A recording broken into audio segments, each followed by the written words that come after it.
December 2nd, 1902, Crookston, Minnesota. 21-year-old Gertrude Straussburger would get together with some of her friends from around town to have a skating party at a local river. Now Gertrude was the daughter of an architect that lived in town, and she was what you would call middle class. Her life up to this point was typical of most Midwestern girls, except for one thing. She had suffered at least one tragic event in her life when, a couple of years prior, her fiancé would die suddenly, leaving her devastated. However, with time and spiritualism, which she now took an interest in, she would eventually begin to recover from her loss, even believing her fiancé was still alive in spirit. She would eventually grow back into the happy-go-lucky girl she had been before the tragic loss. But today, Gertrude was acting a bit strange. After skating with friends for a while, who all stated she looked happy and upbeat at first, would suddenly tell one girlfriend she felt weird because she had been hearing music and a voice that she believed came from a great distance, more specifically, that of her recently deceased fiancé named Will, and he was calling for her, and she felt like she must go to him. And unsurprisingly, her friend was kind of freaked out and didn't know what to say or how to take that statement. But luckily, another friend skated up to change the subject and break the tension, as this friend proposed that all of the girls go for a race around a bend in the river, which was about a quarter of a mile away. Gertrude, who was now overcome with this strong sense of emotions, declined her friend's offer and stated she was a little tired and would instead remain on the log by the river, where she would watch the finish line and act as judge of the race. Meanwhile, one of the local boys who had came to skate with them began collecting some sticks to build a little fire for her to warm her hands while she watched, and everyone skated off around the bend to the starting line, where the race then began, and they rushed back to where Gertrude was sitting at the finish line. In terms of time, it was less than 5 minutes, but strangely, as they returned and finished the race, they noticed Gertrude was no longer sitting on the log. Perplexed, they would skate over to the log on the riverbank where she had been sitting and found one of her gloves, and when picked up, it was still warm where she had been holding her hands over the fire. Her friends, knowing that it had been less than 5 minutes, assumed she had to be nearby, but Gertrude didn't reply to anyone's calls. Fearing the worst, they went back to town to tell authorities, who quickly organized a search party to find the young lady. But right from the beginning, everyone was confused. Not only had she vanished within 5 minutes, but she had left no footprints in the snow showing which direction she had went. In fact, there were only 3 sets of footprints. 2 of these came from Gertrude and her friend, which came from where they originally walked to the log, yet there were no prints leaving it. The 3rd set belonged to the boy who had made the fire for Gertrude before going back out on the ice. That was all. There was also the fact that no one heard a sound, no cries for help or anything out of the ordinary. Although it was feasible, during the skating, they could not hear any potential cries for help. But even if they could not hear her, footprints should have revealed something, especially if she had been abducted, which is what authorities first pondered. But eventually, after looking over the scene for a while, they just deemed it was impossible that this occurred and left no footprints around.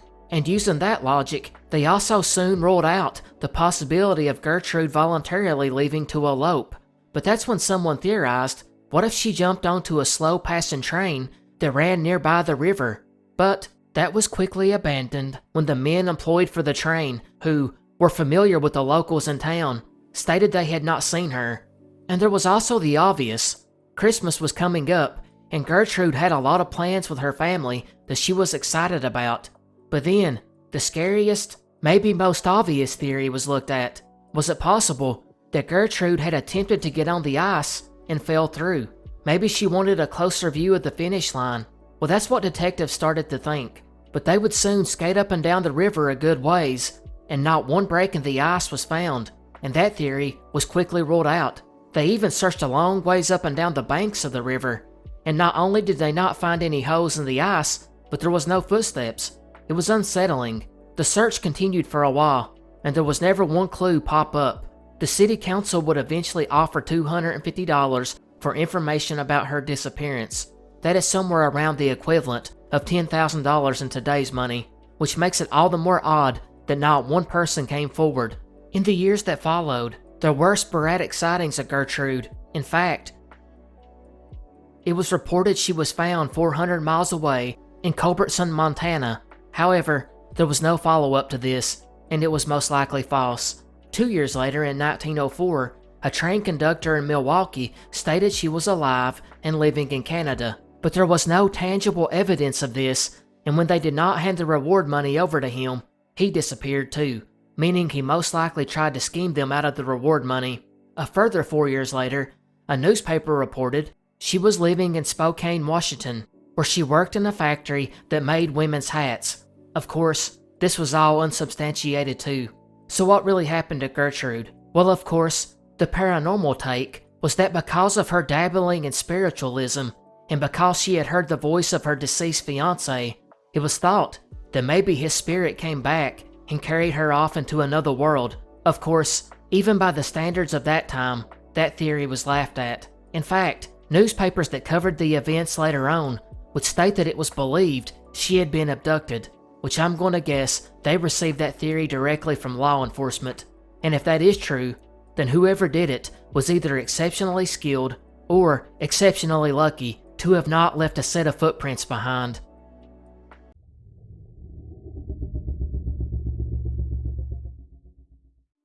October 27th, 2017, Lake Camelot, Illinois. A man named Josh was walking with two friends through a local trail in this small residential area. It was around 10 p.m. when they entered, just like they had many times before. In fact, the locals had pretty much made this trail on their own by walking the same route over time because it served as a quick shortcut in the neighborhood. Josh, who was the only one that had a flashlight, would naturally shine it ahead for everyone else. However, he stopped paying attention since this was something he had done numerous times without incident before. So he had his flashlight pointed to the left, just looking out into the woods, and it would surprise him when he heard one of his friends gasp. He quickly shined the light back to his friend, who was looking forward onto the trail. He then quickly shined the light up ahead to see something crouched down near the edge of the trail. It was on the left and facing them. But because of the trees, whatever it was obscured by the shadows, allowing Josh and his friends to make out certain aspects of the being. This thing, whatever it was also frozen in place and just staring at them.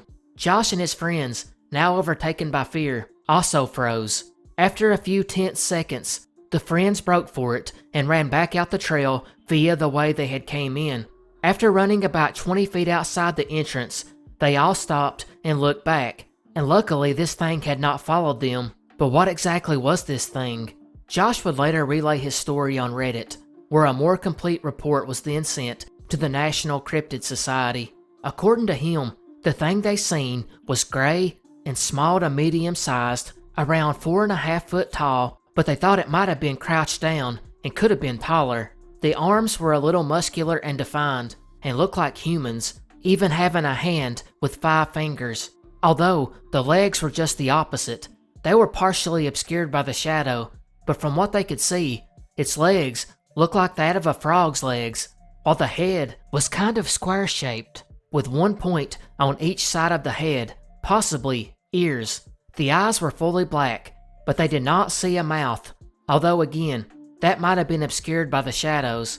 As for hair, they weren't sure. Josh thought that it had short hair like a mammal, while his friends reported they seen no hair. Regardless, the creature never moved, nor did it make any sounds. Although he would clarify that beforehand, they had heard squeaking noises coming from several different locations, and at the time, they thought it might be owls, but afterwards, they were not sure. But if it was the being they seen, then there had to be multiple ones, or it was able to move quickly between the several locations where they heard the noise coming from. So, what to make of this story? First is the alien/UFO theory. Between 2007 and 2017, when this story first made it online, the Mutual UFO Network recorded 25 different reports from Peoria County, Illinois, where Lake Camelot is located. However, none of these 25 reports are anywhere near similar to the report presented by Josh, most likely ruling that out. Although, it does show a pattern of this kind of activity, but if it's not UFO related, what about cryptid? Well, according to the Bigfoot Field Researchers Organization, only 3 reports have came from Peoria County, and again, none of them are close to Josh's account. However, others have tried to connect the creature to a cryptid or alien called the Dover Demon, which was spotted 3 times in Dover, Massachusetts in April of 1977. The witnesses' descriptions in both accounts are very similar, but considering the sightings were 40 years and several hundred miles apart, it would seem unlikely. There's some who also try to categorize it as a crawler, which we have discussed in other videos. These are humanoid-type creatures that are thin and pale, with long limbs, claws, and large black eyes. They are incredibly quick, which might explain hearing the screeching noises coming from all over the forest in a short amount of time.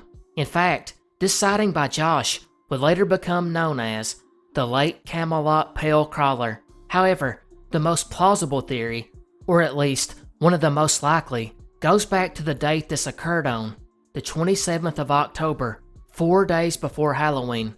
Is it possible Josh and his friends were just pranked?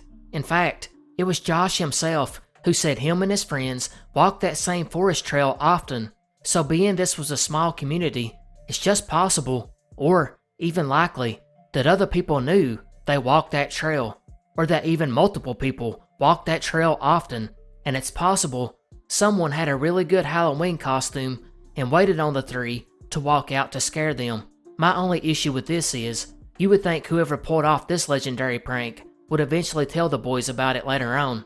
There's also the possibility that the shadow they seen just played a trick on their eyes, and of course, the final theory is Josh made the entire thing up.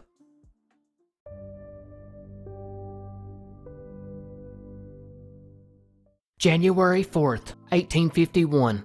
A well-dressed man, accompanied by a beautiful young lady and their baby, would arrive in Dayton, Ohio. The trio would check into a room for the night before continuing their journey to a place unknown to the townsfolk. But as you know, sometimes plans can meet with unexpected tragedy, and that's what would happen this night, as this beautiful young lady would, according to one newspaper account, be stricken with a violent malady. The hotel manager quickly rushed to get a doctor, but by the time he arrived, the young lady had died. The man, presumably her husband, would begin making arrangements for the burial service the next day, and soon after attending, paid the undertaker and left town with his small child. And strangely, the man never gave his name, nor the child, and most importantly, his now deceased wife's name. And since this was the days before hotel registrations, they had no ID there either.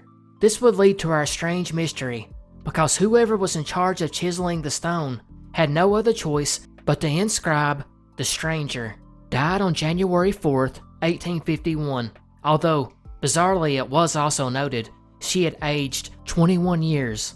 This is just one version of this story that leaves us with a mystery that will almost certainly never be solved, because as the years passed after the young lady's death, the Greencastle Cemetery, where she was buried, fell into neglect, and many people totally forgot about this weird story.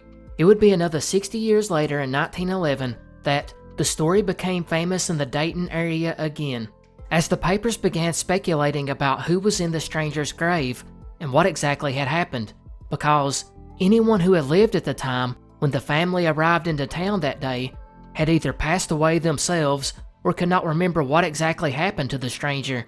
So not only did they not know her name, but the details were also scarce. Of course, there is the first story presented, that she was stricken with some kind of illness and died. By the 1930s though, the story had changed to the young woman had suffered an untimely heart attack, or was perhaps even poisoned, which if true, might explain why the man refused to give any names. However, others recorded that both baby and mother died and were buried together.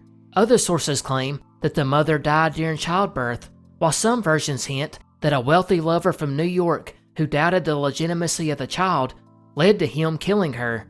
It's one of the oldest unidentified persons in Ohio and the country, and will most likely remain that way.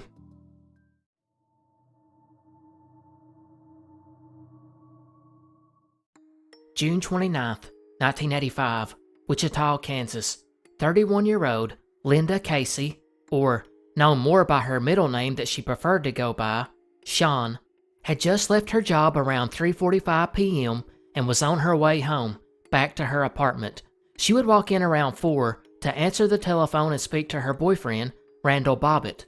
Previously, the couple had set a date for the night to have dinner around 8 p.m. when he got off from work, but before he was set to arrive, their friends, a married couple, Warren and Cynthia Perry, had plans to drop in around 6 p.m. as Shawn had talked to them earlier that day, and they had discussed getting tickets to go on a double date to an upcoming Tom Petty concert. Shawn had told them she would get the tickets and they could drop by later on to pick them up. By 8 p.m., Randall would arrive and was ready to eat, but instead of enjoying dinner with Shawn, he would walk into a nightmare because he would find Shawn on the floor in the corner of their bedroom, bound with her hands behind her back and mouth gagged. She had been stabbed repeatedly in the back, abdomen, and vaginal area. Her face and head had been smashed with a wine bottle, the same wine bottle she frequently used to prop open the bedroom window with. She had been so mutilated he couldn't even recognize her face. The assault was so brutal that it left the knife bent, as the killer had left it laying behind. Near the telephone, Randall seen a blood-soaked phone line that had been slashed in two. Randall would do something after this that many have questioned, but it was most likely him reacting out of shock. Knowing that the phone line had been cut, instead of going to the neighbor in the apartment below theirs to use their phone, he would instead drive across town to use a payphone at a restaurant the two frequented, and was loved by Shawn. He would then call 911 and promptly gave them the wrong address. He then sped back home and waited 20 minutes, and when they still hadn't arrived, he realized he had given the wrong address. So then, he would go to the neighbor's house to call police again and give them the right one. Detectives would finally arrive on scene and began their gruesome task. One thing they looked into immediately was the murder weapon, because as previously mentioned, it had been left behind.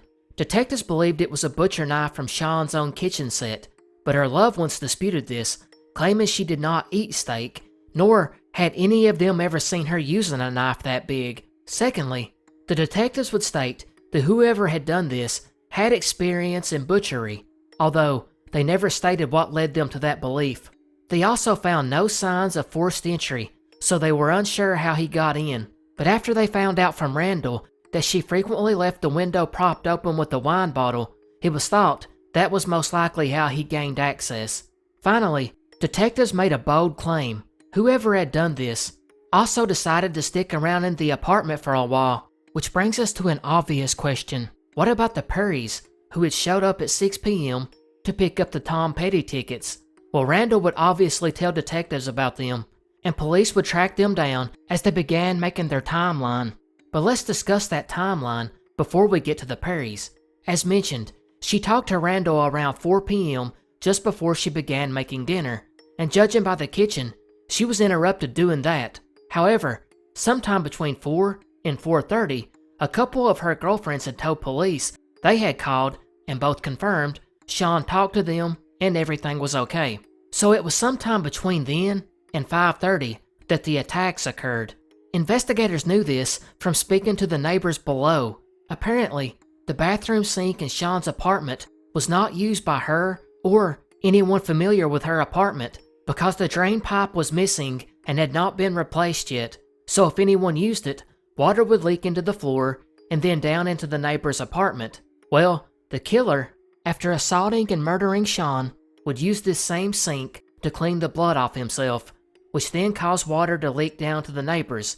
These neighbors, depending on the source, either started banging on the ceiling to get Shawn's attention to turn the water off, or, as another source states, went upstairs and began beating on her door. In either account, the neighbors were trying to get the attention of Shawn after she was deceased, while the killer was still in there.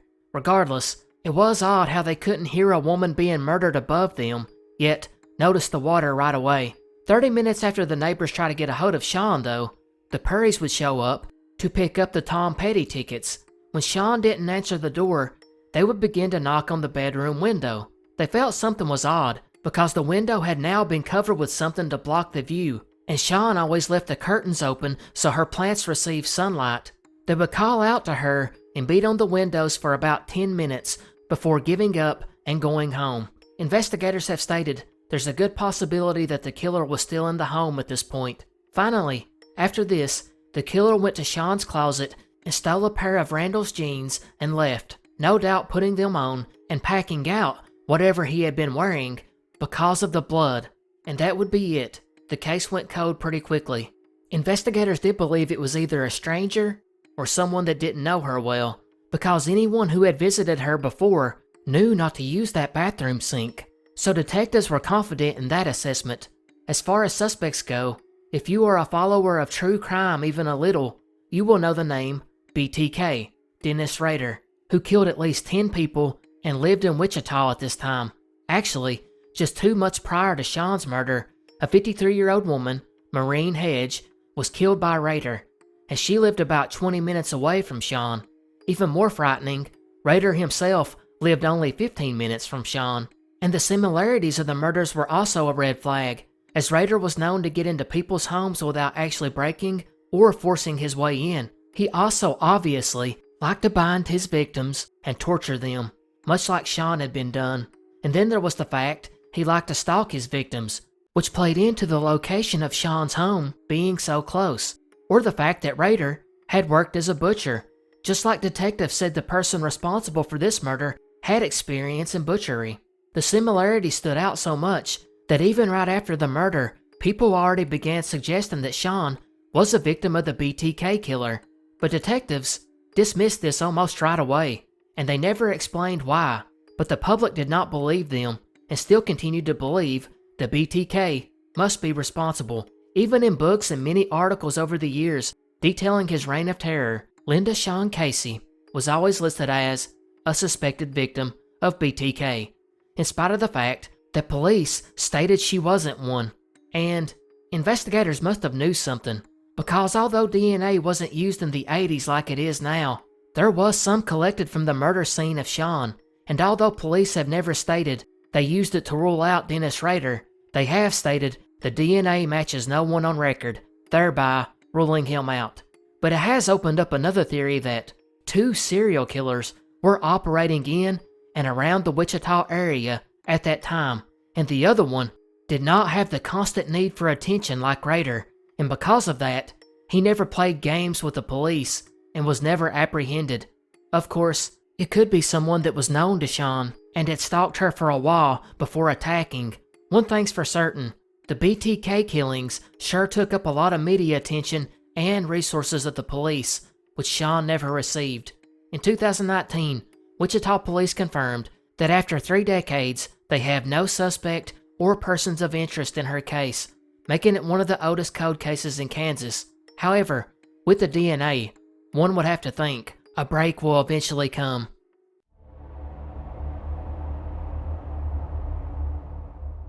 The Mothman is a cryptid that, although I have an open mind, is one I just can't really get behind. As popular as it is, I have always seen it as one of the less likely cryptids to exist, even putting me at odds with a friend who believes Mothman is more feasible than Sasquatch. This friend, you know who you are, and I still think you're wrong. However, Mothman, who was originally seen in West Virginia, has actually had a ton of recent sightings in a location nowhere near similar to its mountainous home, as now, the Mothman is mostly a Chicago phenomenon. And like I mentioned, I don't buy into it really, but just the sheer amount of sightings that have occurred since 2011 going up until just recently makes it hard to cast doubt on. Although there was an original sighting that took place in the 50s, I'm not really concerned about it since it was just a one-off. I want to look to 2011, when a time I would call the new Mothman sightings began. The first sighting was captured by a man taking a photo of a local landmark, which, when the photo was enlarged, he would see this thing flying above. The witness stated he was taking a photo of a giant Indian advertisement piece on top of a tobacco store. He would recall as a kid being on a bus when he seen 3 teenage girls standing on the sidewalk pointing to something in the sky. That day, he was standing in the same spot as those girls, and it was then that he caught this photo. It was around 2 p.m., and he claimed it was something like a bird or giant bat, although some have speculated it was just a butterfly going through as the photo was taken, which explained why he didn't notice it flying by when he took the pic. Not long after this was the second report, which involved a couple of roommates that had just gotten back to their apartment after a night of drinking, when one of these girls would begin screaming. The other girl ran down to see her young roommate cowering in the corner, saying something was looking at her in the window, but her friend didn't see anything and asked if she was sure something was out there. About 20 minutes later, she calmed down and explained what happened. While getting dressed, she saw a pair of orange eyes staring at her from the window. These eyes were that of some kind of creature that she felt was preying on her, like an eagle on a rabbit. And if you're thinking it was just some perv watching her change clothes, well, this was 30 feet high, and no way someone could have climbed up. Her roommate tried comforting her and told her she most likely seen an optical illusion. About that time, the phone rang, so she told the girl who was shook up she was going to answer the phone and would be right back. When she answered, it was her boyfriend, and he was talking super fast as if he was out of breath. So now here she was, trying to get him to calm down, and as she walked by her bedroom door, she now seen this same creature that had frightened her roommate, but this time outside her window, staring at her, with those same glowing red eyes. She froze up and then screamed, which of course caused her boyfriend to get worried. Since he was already on his way there, he sped up and made it quickly to check on her. When she told him what had happened, he would explain that he and his buddy, on their way to her apartment, had also seen a large bat with glowing eyes perched on top of a basketball hoop in the park. After seeing them, he lifted up into the air with an audible shoosh. It was about 6 to 7 foot tall, dark gray to black, with eyes that glowed like embers. Just 2 weeks after this, another man reported him and his girlfriend were walking towards a park near campus when a group of people on the sidewalk caught their attention. These 4 to 5 individuals were looking at something in the air, so the couple stopped and looked, and they seen what they described as a man with wings. It was about 10 feet above them and looked like a sugar glider, an animal in Tasmania where the witness was from. The eyes he reported glowed red, and he seen it about a total of 4 seconds before it flew off. These were the 3 original reports that kicked everything off. Over the next 6 years, 14 reports would come in, but it's in 2017 when the thing got cited constantly, with 128 sightings between 2017 and 2024. 50 of these alone come in 2017, and obviously, I can't go into each one of them, but it's the sheer number of reported sightings that make it somewhat believable. As of this recording, the last report came on April 29th, 2024, when a man named Matt Sexton, a semi-driver, going over a small bridge that crossed a creek, saw this being come up from under the bridge, swoop down, and almost hit his windshield, causing him to swerve over into the oncoming lane and hit the gravel. He sat there a minute gaining his composure since there was no traffic coming. He then claimed it buzzed over his hood about 35 yards up. He hit the gas trying to get away, but the creature stayed with him. That's when he did like any good truck driver does and pulled out his pistol and fired 7 to 8 rounds at it. And he wasn't sure if he hit it, but it did fly off into the darkness. Matt Sexton would then post a photo which showed an indentation in the roof where he stated something had dropped onto it. He later stated what he seen was biological in nature, and he did not see glowing red eyes or any other paranormal qualities. Although, I should point out with this last witness, this was his 3rd encounter with the being, which could lead to a little doubt. But even if he was exaggerating or just lying about the encounter, it doesn't explain away the numerous other amount of reports since 2011 and especially since 2017. However, there are the more rational explanations, like that of a large bird, maybe a heron, or a crane, or possibly just a huge owl.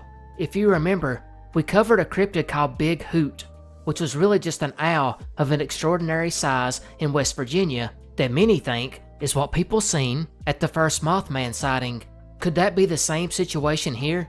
Others, of course, speculate that the original stories in 2011 were nothing more than hoaxes, or a prankster using costumes and drones to create the illusion of a winged creature. And the stories caught on, and by 2017, a mix of other hoaxers as well as mass hysteria led to all these sightings. But going back to the bird route, You also get the theory that it could be pterodactyls or thunderbirds. Others, of course, believe it's a paranormal entity, while others think it is truly an undiscovered, undocumented animal.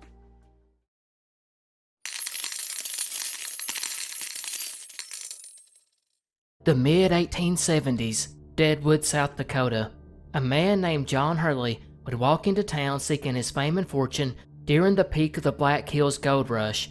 After its discovery in 1874, John, who walked with a noticeable limp, would make his way to Castle Creek, where he would spend some time prospecting for gold, and would ultimately fail in attaining any. Unsuccessful and running out of money, he had little choice but to look for another line of work, which he did, finding employment as a Custer County deputy, before quitting this and later taking a job as a bookkeeper. But things would take a strange turn for John, because it wasn't long after that wanted posters with his face and real name would start popping up in the area.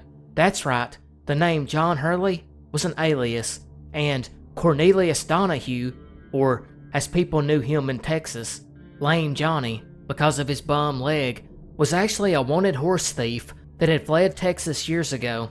Lame Johnny would have no choice but to flee, leaving the Deadwood area and before long joining another gang where he began stealing horses and robbing stagecoaches. And because of the gold in the area, stagecoach robbing could be very lucrative. In fact, one mining company knew the risk and to protect their investments took elaborate precautions. They worked with a manufacturer who created a special steel-lined coach which featured portholes through which the armed guards could shoot at robbers. Inside was an iron safe, which supposedly could not be opened in less than 6 days without the knowledge of the combination. It was very sophisticated for the time. Obviously, this bank on wheels, which they named the Monitor, was very tempting to any outlaw in the area, but none would try, in spite of the fact that it made weekly treasure runs to Cheyenne. Until, that is, September 26, 1878. As the Monitor made its way to the Canyon Springs station, the guards had no way of knowing that a group of outlaws had already showed up beforehand and abducted the station attendant and locked him away in another room. And as the guards pulled up, they were a little confused to see the station was unattended. The driver, a Gene Barnett, and another guard, Gale Hill, jumped out to investigate and were ambushed. When it was all said and done, one passenger was dead, along with one outlaw. The gang then ended up having very little difficulty actually getting into the safe, where they stole close to $4 million worth in today's money. This was currency, diamonds, jewelry, 700 pounds of gold dust, nuggets, and bullion.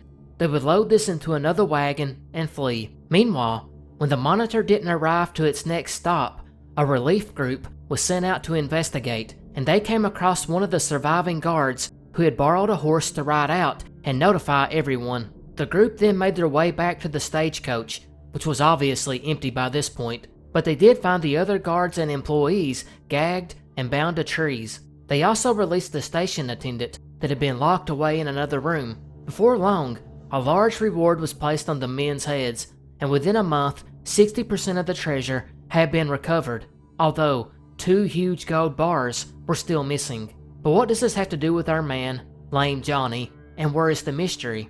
Well, see, the mining company hired a detective named Frank Whispering Smith, and Smith believed that the one man that was responsible for this heist was Lame Johnny. And it took almost a year, but he found Lame Johnny in July of 1879, involved in his usual horse thieving schemes. He then arrested him and sent him back to Deadwood to stand trial for robbing the Monitor of all of its gold, even though there was no proof he was behind it.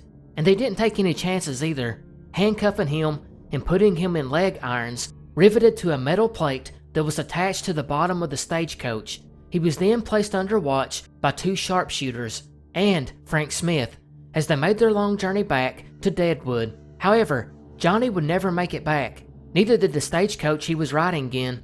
Authorities at first thought his outlaw buddies rescued him, but when they sent a party out to look for him and the stagecoach, they found Lame Johnny hanging from a tree. He had been lynched by a vigilante party, and just how they did this is a mystery unto itself. Smith had been killed, and the 2 sharpshooters assigned to guard Johnny never really had a good explanation as to how the vigilantes overpowered them. But that's because these so-called vigilantes were not actually vigilantes, but outlaws who had just planned on killing lame Johnny if he would not tell them where he had hid those 2 large bars of gold. Johnny either would not or could not provide that information, because the outlaws would pry him out of the metal plate from the floor, drag Johnny out to a nearby elm tree, and hang him. This area today is named Lame Johnny Creek for that reason. Years would pass, and some would question if Johnny was even responsible, as he was more known as being a simple horse thief that wasn't really capable of planning a heist as sophisticated as the one that stole $4 million worth of assorted gold and treasure from the Monitor. Many actually believed a scout that had worked for George Custer, a man named Charles Carey, was responsible. He too would eventually be hanged without revealing the location of the gold bars. Regardless, this isn't one of those lost gold urban legends, because it's agreed on by mostly everyone that 1, 400 pounds of gold from the Deadwood mine was stolen from the Monitor that day, and 2, it was never fully recovered and is presumably still hidden in the area. In fact, authorities would spend the following decade searching for the gold, and just a little over 20 years later, around 1908, 1 gold bar was found in a dry creek bank near Rapid City. Treasure hunters still search to this day. Estimates vary on how much is still waiting to be found, with some putting it around $100,000, while other estimates put it closer to $2 million. But if Johnny was responsible, the outlaws did themselves no favors by hanging him, since he presumably was the only one that knew where it was. And after his death, the trail went cold, but it's still searched for today. Many speculate that it was left in an unknown cave or an abandoned mine. Some believe he even dynamited the entrance of the cave until the heat was off so he could come back and get it later on. Others suggest it was buried under a stream or just buried underground, while others suggest it was really Charles Carey or someone else altogether and left the empty gold cart and stagecoach near Johnny's hideout to frame him. Regardless, if you were going to search, it is said to be somewhere near the South Dakota-Wyoming state line between Buffalo Gap and Canyon Spring.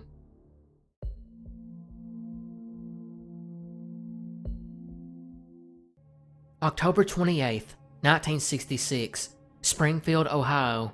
20-year-old Anita Taylor would return home from a long day of work to begin her typical evening, which entailed taking care of her 2-year-old baby Aaron and doing some laundry. Her husband, 21-year-old Larry, would then depart the home around 4 p.m. to go to his second shift job at a local factory. Anita would continue picking up around the home until her mom dropped in around 7 p.m. and visited with her and her grandson. She stayed for a short time before saying goodbye and leaving. It would be between this time and 1:50 a.m. when Larry arrived back home from work that a tragedy would play out. Larry would arrive home after he had gotten a ride from a couple of co-workers and would walk to the front door like he did every night. He would go up to the storm door and begin to knock, as Anita locked the doors every night and would get up and let him in when he arrived home. Larry would stand waiting for her to open the door, but she never came. He would then listen and could hear the TV playing in the living room, so he possibly thought she was sleeping. But he heard something that alarmed him. He thought he heard Anita groaning from pain. He would run to another door on the home, one that connected to the bedroom, and had no choice but to start forcefully trying to get in. And he eventually did, and what he seen terrified him.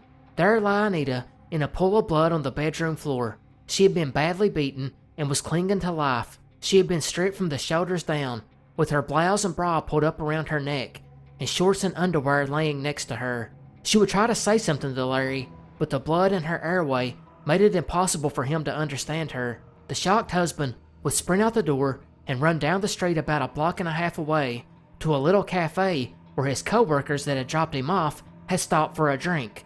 He would, while crying, tell them what had happened and ask someone to call the police. Meanwhile, the 2 co-workers returned with Larry back to his home where they waited for the police. However, the nightmare was not over, because once emergency responders arrived, they found Larry's small child Aaron had also been attacked. He lay on the crib in his bedroom, with one leg broken and bruises all over his tiny body. It was believed whoever the attacker was placed him there after the assault, most likely using the baby as a bargaining chip to make Anita comply. Anita and Aaron were both taken to a local hospital, where Anita was sadly pronounced dead the next day. She had drowned in her own blood. Amazingly, Aaron survived. Detectives would comb the scene of this brutal attack, and one key thing they found early on was a partial fingerprint from a light bulb on the back porch, most likely meaning the perp had unscrewed the light before entering. In total, investigators would leave the home with 27 different packages of evidence and sent them to the Bureau of Criminal Investigation, where it remains to this day. Of course, something like this is going to cause great alarm, and there was a massive search organized to find the suspect.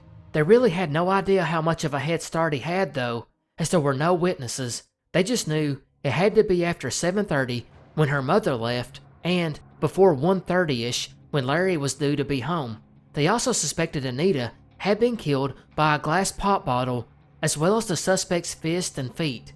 In fact, the killer had crushed her throat with his foot, leaving a shoe imprint on her face and neck that showed he wore a 8.5 to 9 shoe.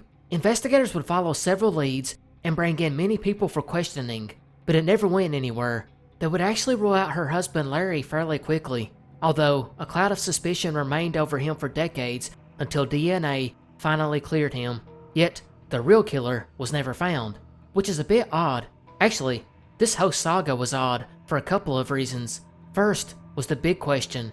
Anita always kept the doors locked until Larry got home.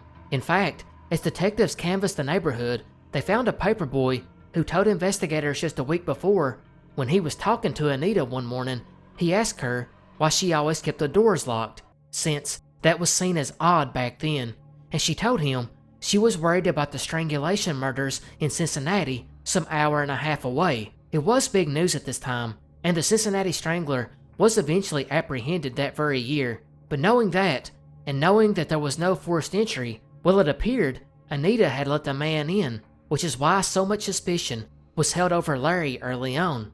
The next odd thing was, in spite of the bloody scene that had played out, not one witness reported hearing anything. Their closest neighbors heard nothing, while the city fire station, which sat diagonally across the street from the home and is obviously manned 24/7, said nothing unusual was heard during the night, which probably confirmed that the suspect was threatening to harm Aaron if Anita did not comply and stay quiet. But it doesn't explain how the man got in to begin with. If she let him in voluntarily, what was his explanation for pulling out the light bulb? None of it made sense. Although, I should clarify that the doors were not as strong as one would hope. For example, Larry was able to force his way in fairly quickly when he heard Anita groaning, so it's just possible the suspect did too, although one would think someone would hear that. As far as suspects go, there were only two that were ever publicly discussed. One of these was known to Anita, and it goes back to her job. See, Anita had applied for a job with the city's public finance. She, along with 9 women, were interviewed, and she didn't really expect to get it, because quite frankly, some of the other applicants were way more qualified than her. In fact, after she was given the job, she told others she did not understand how she got it over the other applicants. But that goes back to the man that hired her, a Ellsworth Miller, who would be her supervisor. It wasn't long after Anita took the job that Ellsworth took it upon himself to follow Anita home every night to make sure she got home okay. Anita was obviously a little uneasy about this and told her mother about the weirdo, and obviously he was interested in her. You may even say obsessed. He knew where she lived and probably knew that Larry worked second shift, but would Anita just let him into the home? Was he capable of such an attack? That is unknown, because whatever suspicions law enforcement had about him, well, he never materialized into an arrest, and he was never even officially named as a person of interest. Another name newspapers brought up at the time was a man named John V. Lawrence. He had been convicted some 15 years earlier of a sexual assault and robbery of a 20-year-old woman, which occurred just 1 block away from the Taylor home. He had actually attacked her on a sidewalk and then dragged her behind a home. He was captured and released in 1959, and by the time of Anita's attack, he was living less than a mile away. But this too has never been publicly spoke about by investigators. There is one more suspect and motive that would not be discussed until decades later, which was speculated about by internet sleuths. This would come after Aaron, Anita's now adult son, would create a website looking for information on the murder of his mother. It was here that he would confirm finding out as an adult that he had a half-brother he never knew about. Apparently, Larry was having an affair with another woman at the time of Anita's murder, and even had a child by this woman. Some speculate that whoever she is plotted Anita's murder with the help of a male friend, or possibly even paid someone to kill her out of jealousy. Of course, there's no proof for this, other than the crime itself suggesting a strong emotional motive. But as mentioned, evidence was collected, and although it was 1966, it was stored quite well. Some of this included DNA, which is still being tested today. With the advances in familial testing, one has to think that the suspect will eventually be identified.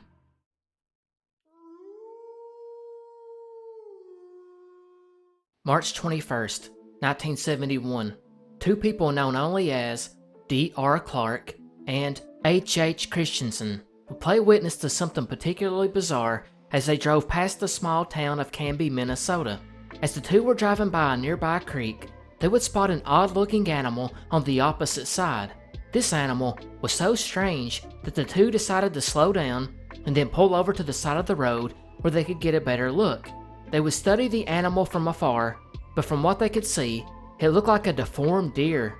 As it moved along the creek closer though, they soon realized that it actually looked like a mix between a deer and a wolf. It was about the size of a gray wolf, probably between 50 and 60 pounds.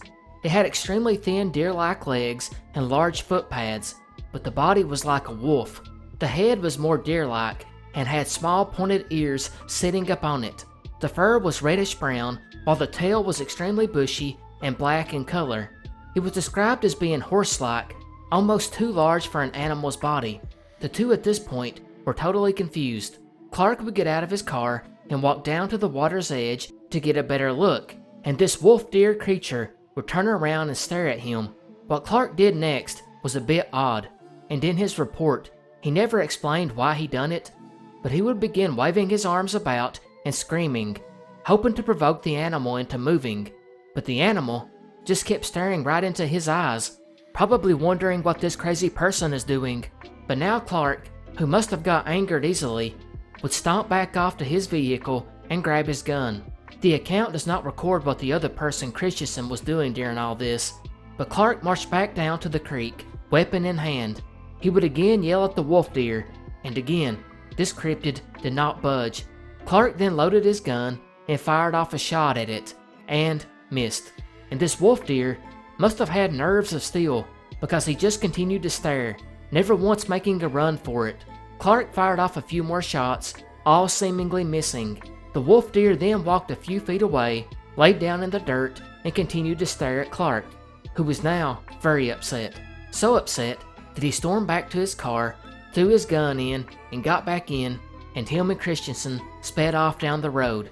This was the second and last time the so-called wolf deer was seen, with the only other account coming 2 decades earlier in Oklahoma, which is a bit odd in the cryptid world. But what exactly was this animal? A little surprisingly, this account has had quite a few theories suggested. One of them is actually what the men first thought, that it was nothing more than a deformed deer. This does happen from time to time, although being so deformed that it looked like a wolf might be a bit hard to believe. Others have suggested the opposite, that it was really a deformed wolf, but that brings us back to the same problem. It would have to be pretty deformed to look like a deer. Another theory was that it was nothing more than an ordinary deer, but I have a hard time believing that one, considering he fired off a few shots and the deer didn't get spooked. Another possibility offered is that of the Shunkawarakan, which we have discussed in a previous video, which was basically this large unidentified wolf or hyena type creature, with stories of sightings that go back to the times when Native American tribes were still roaming the country. However, the most likely theory is that of the maned wolf, which is an indigenous animal to South America, mainly Brazil. This animal fits the description very closely. It's about 3 foot tall and 5 foot long and weighs around 50 to 60 pounds. It also has the reddish-brown fur that looks like a fox, while the tail is partially white and bushy, and it's very possible they were smuggled into Mexico, where they were then sold illegally to many prospective buyers, possibly in the US, or it could have even been purchased by someone in Mexico who then just let it loose and it found its way to Minnesota.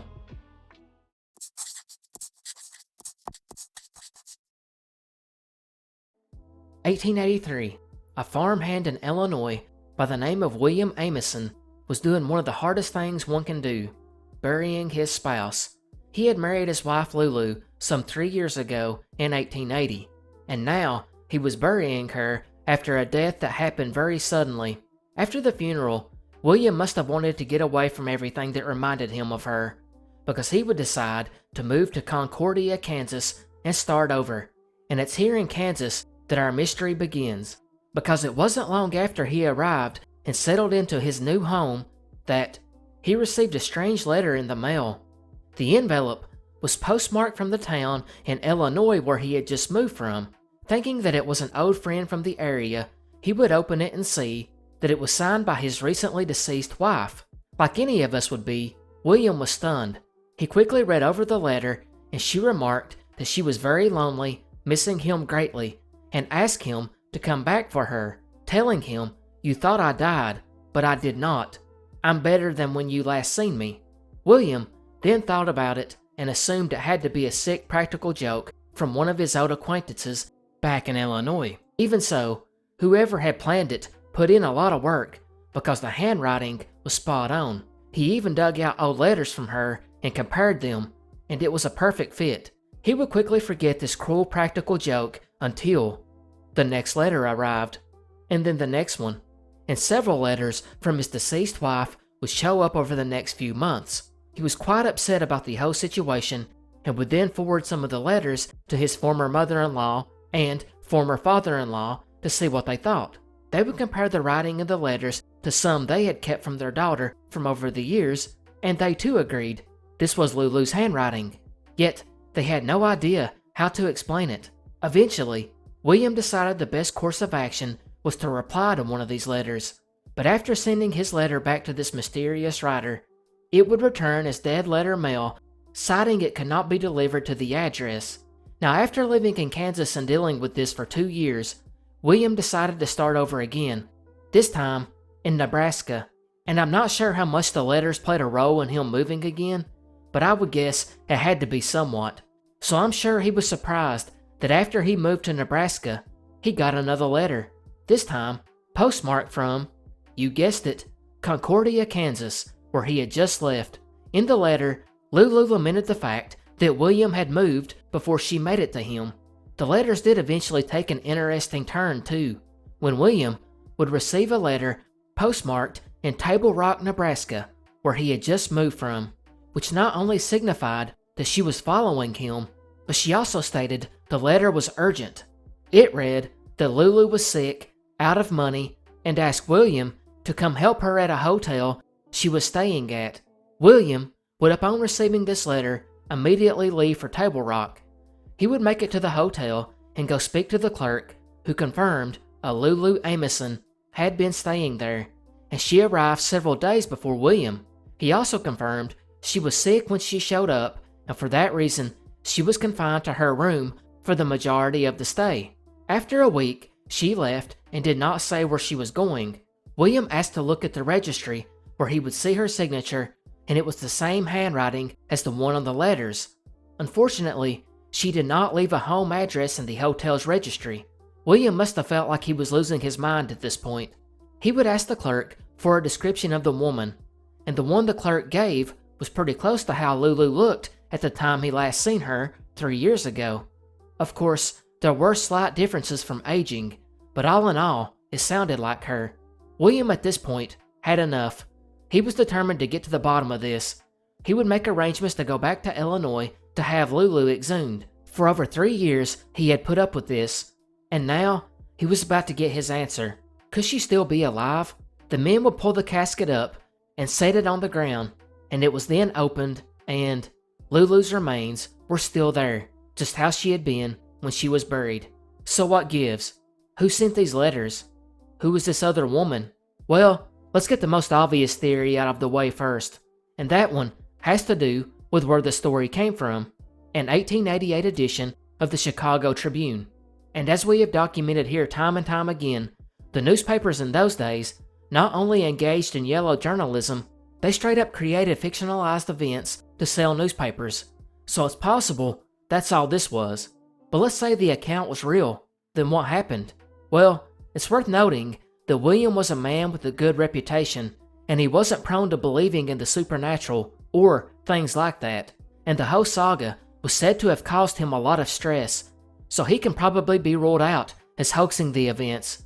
As far as other theories go, some have suggested a mentally ill woman who believed she was the reincarnation of Lulu, or that she was being directed by the spirit of Lulu, or something of that nature, and that this woman doing this spent an inordinate amount of time copying Lulu's handwriting and following William across the country, only to flee when William was on his way to see her, which leaves open another mystery. What happened to this woman after she left the hotel in Table Rock that night? There's also another theory that maybe he was just someone with a grudge against William, or perhaps maybe Lulu was really sending letters beyond the grave.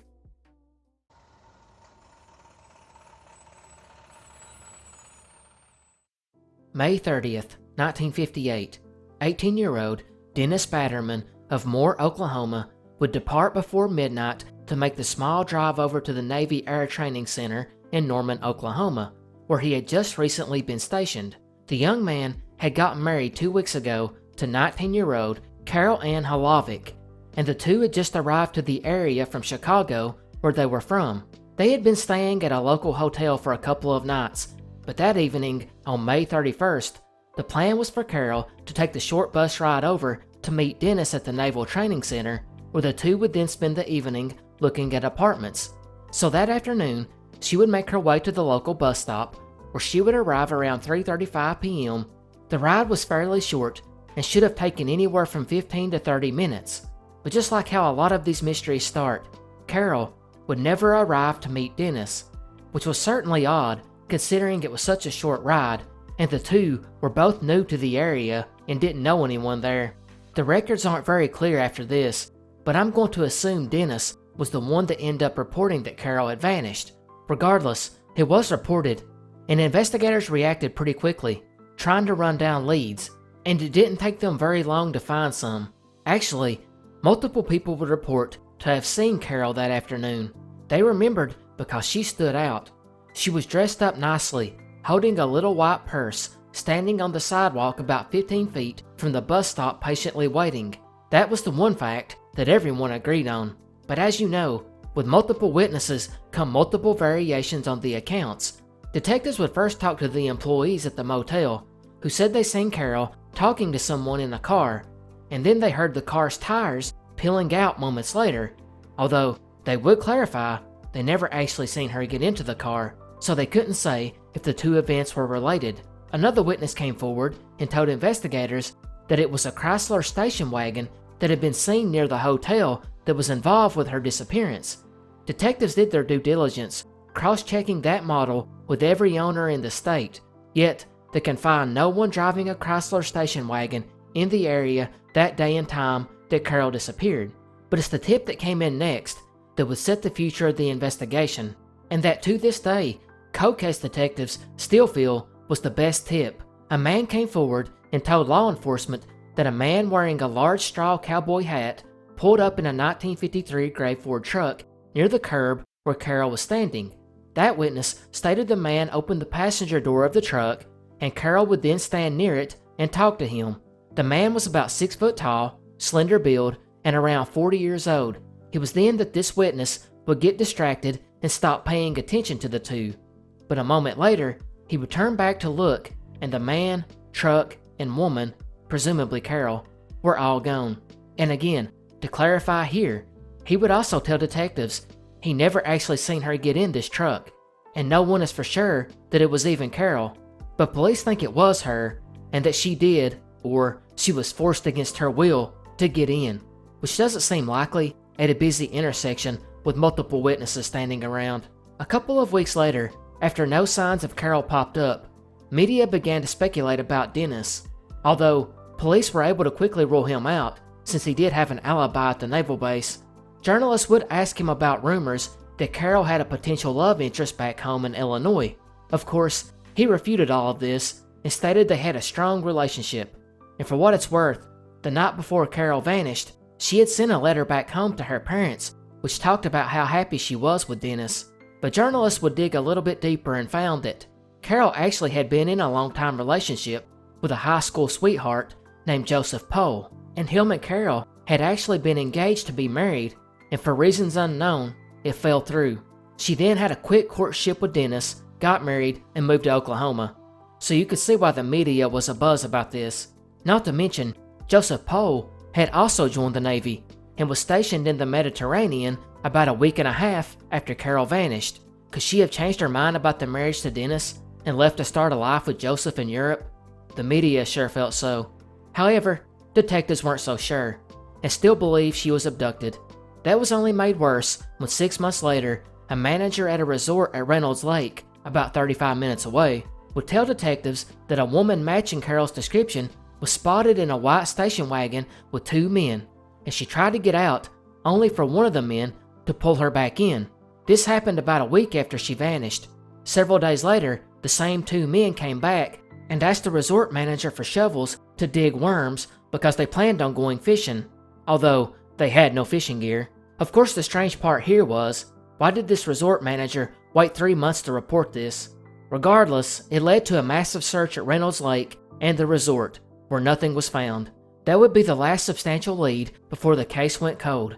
2 years later, Dennis was granted a divorce from Carol and remarried and moved to Tennessee. His interview with one newspaper was strange, as he told a reporter he just wanted Carol's disappearance to be forgotten. Some sources also record that years later, he raised suspicions by refusing to cooperate anymore with the investigation. Regardless, he is not a suspect, as there wasn't any evidence that was pointed that way, and he had previously in another interview stated he hoped she came back so they could start their life together. Furthermore, police still believe she was abducted, most likely by the man who pulled up in the pickup truck, after he somehow convinced her to get in. Law enforcement's reasoning for this was simple.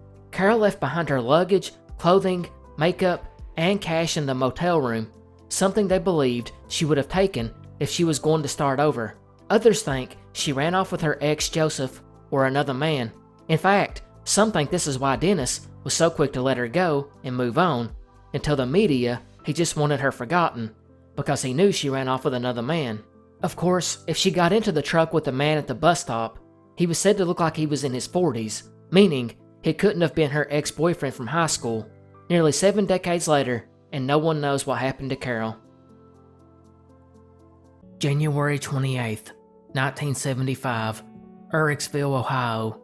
A fierce thunderstorm would roll into town that brought along with it heavy rainfall and probably a good night's sleep. But that good night's sleep would roll over into a strange morning for a woman named Dorothy Ulrich, who woke up at 7 a.m. to the still heavily pouring rain.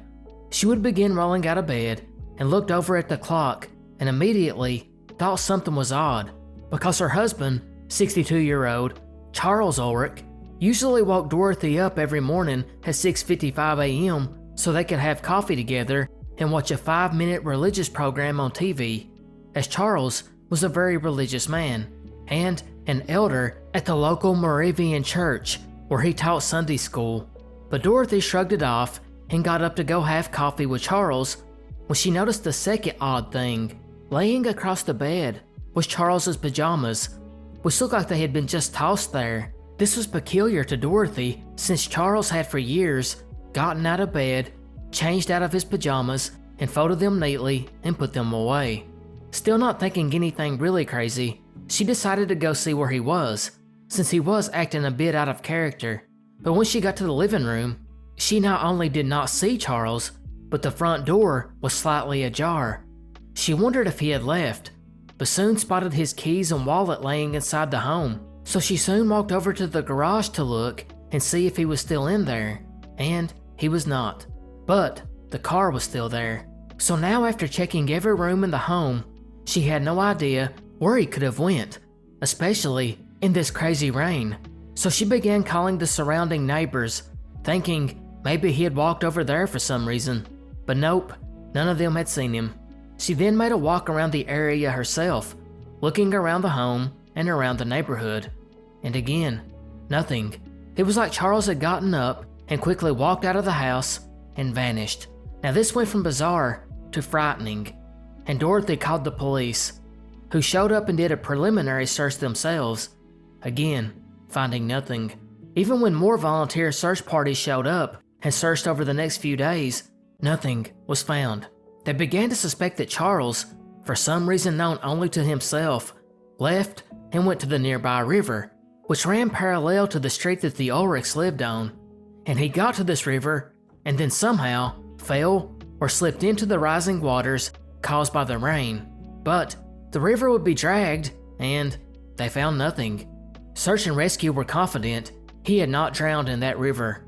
Now everyone was seemingly confused, but investigators didn't give up. They began to question neighbors as well as Dorothy, and Dorothy would tell them of a couple of weird occurrences that had happened within just the past few days.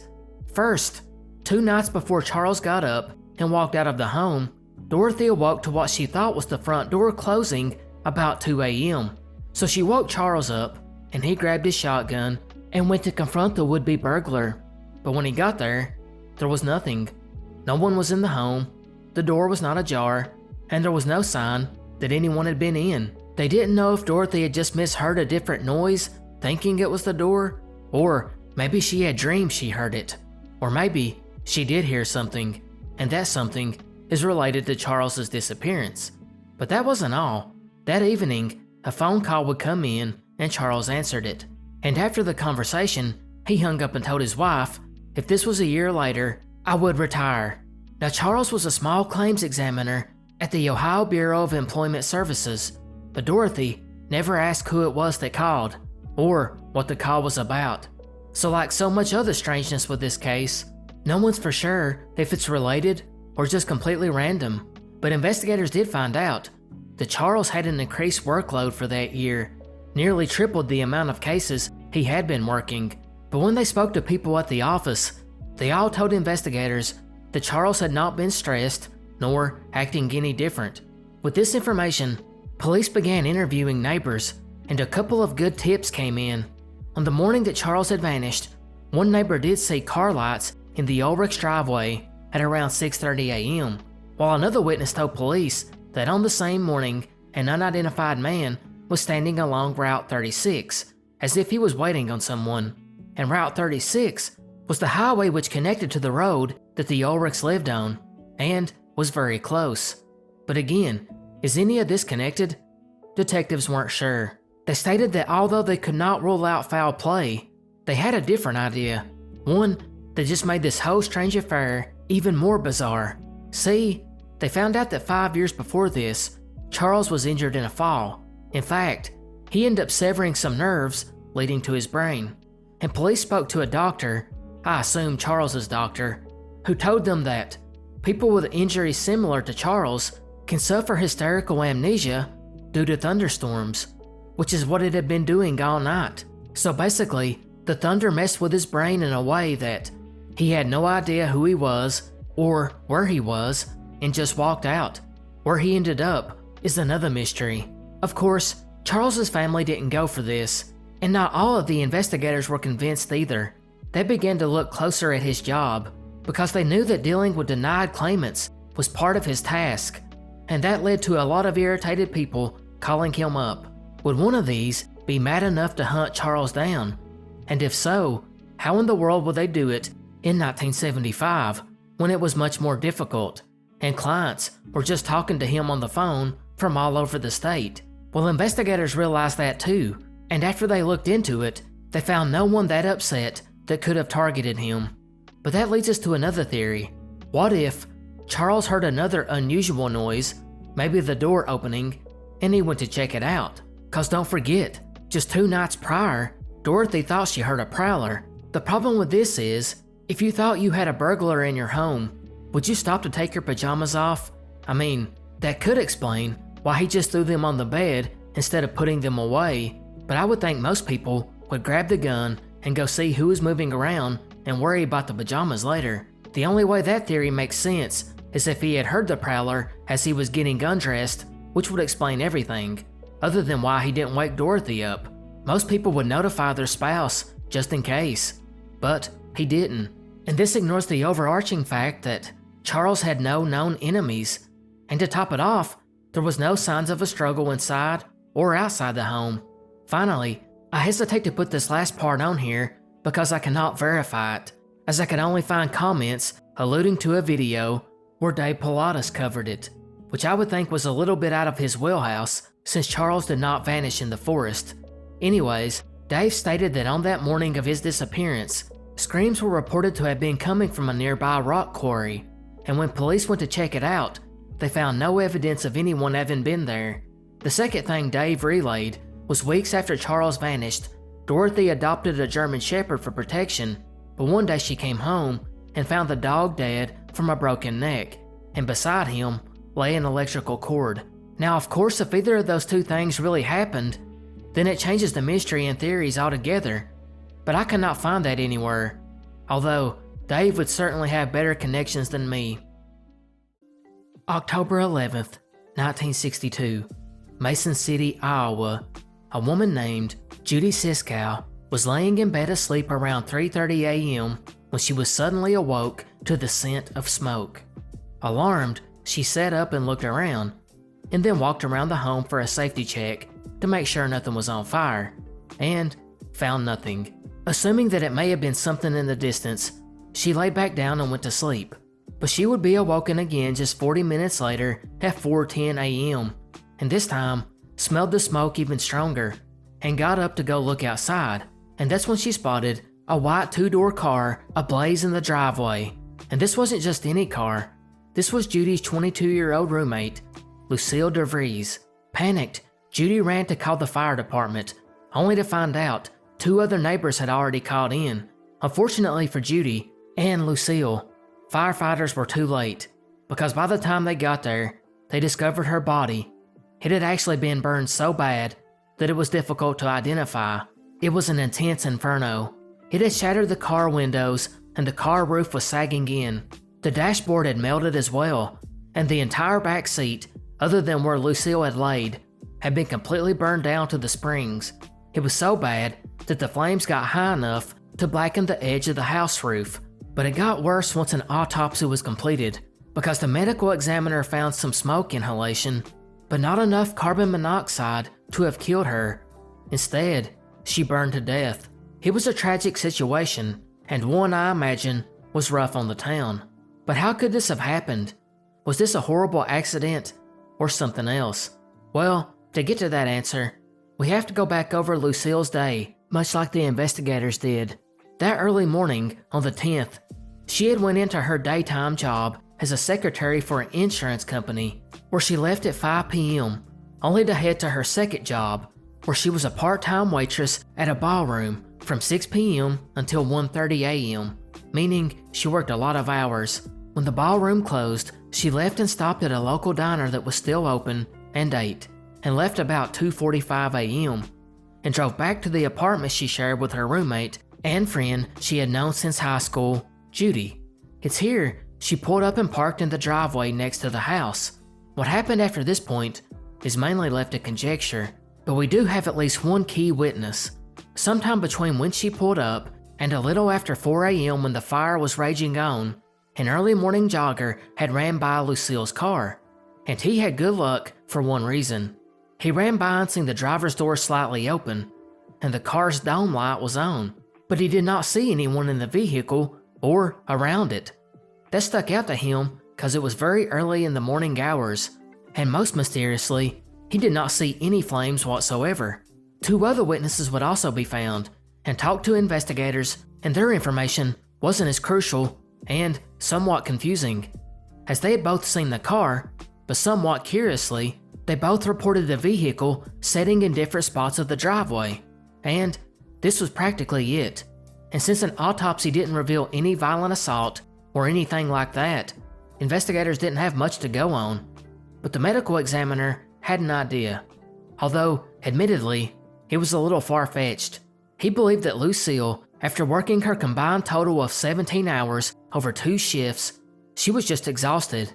And who wouldn't be? And as she pulled up in the driveway, she turned around to discover some newspapers in the back seat had caught fire.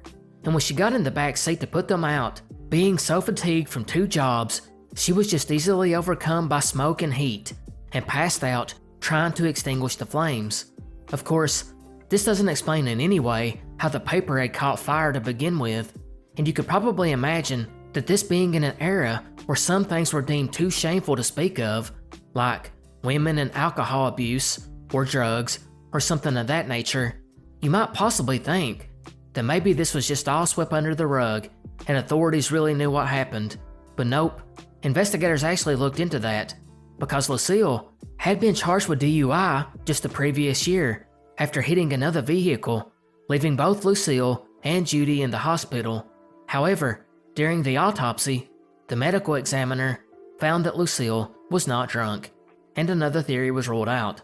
By now, the state fires marshal would come in and conduct their investigation, and they could not find anything to dispute what the local authorities had said.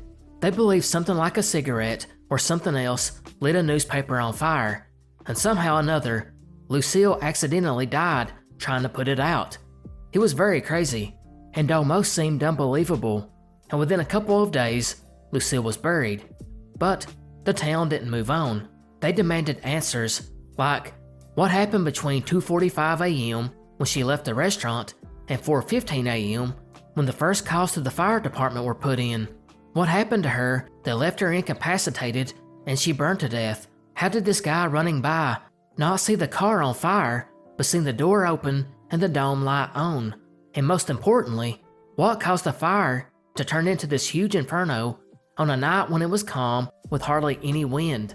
Well, the authorities gave in to the town's demands and carried on with a 4-month investigation, which they then made public.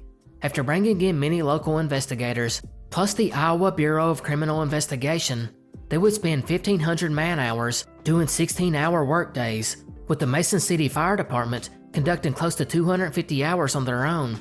They would bring in 100 people to be interviewed, along with giving lie detector tests, which were voluntarily taken. They then did a background check on Lucille and tried to find out about her personal life, and not one red flag. No enemies, she wasn't depressed, her employers stated she was hardworking and had no issues at her jobs. She dated around, but had no boyfriend. It was very odd. With that, the authorities still mostly stuck to their original findings. They believed no killer would take the time to move Lucille from the front seat to put her in the back seat when they could have started the fire in either place. It just wouldn't be worth the risk of getting caught. As far as the early morning jogger went, they had an answer for that too. They believe what he thought was the dome light in the vehicle was actually the fire already burning, and he just couldn't see the smoke because of the darkness.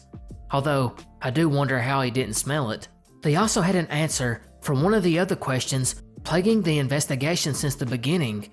Not only had the jogger seen the door ajar, but investigators themselves were able to tell that it had been open just from the burn patterns. But what caused confusion was when the firemen arrived, the door was shut.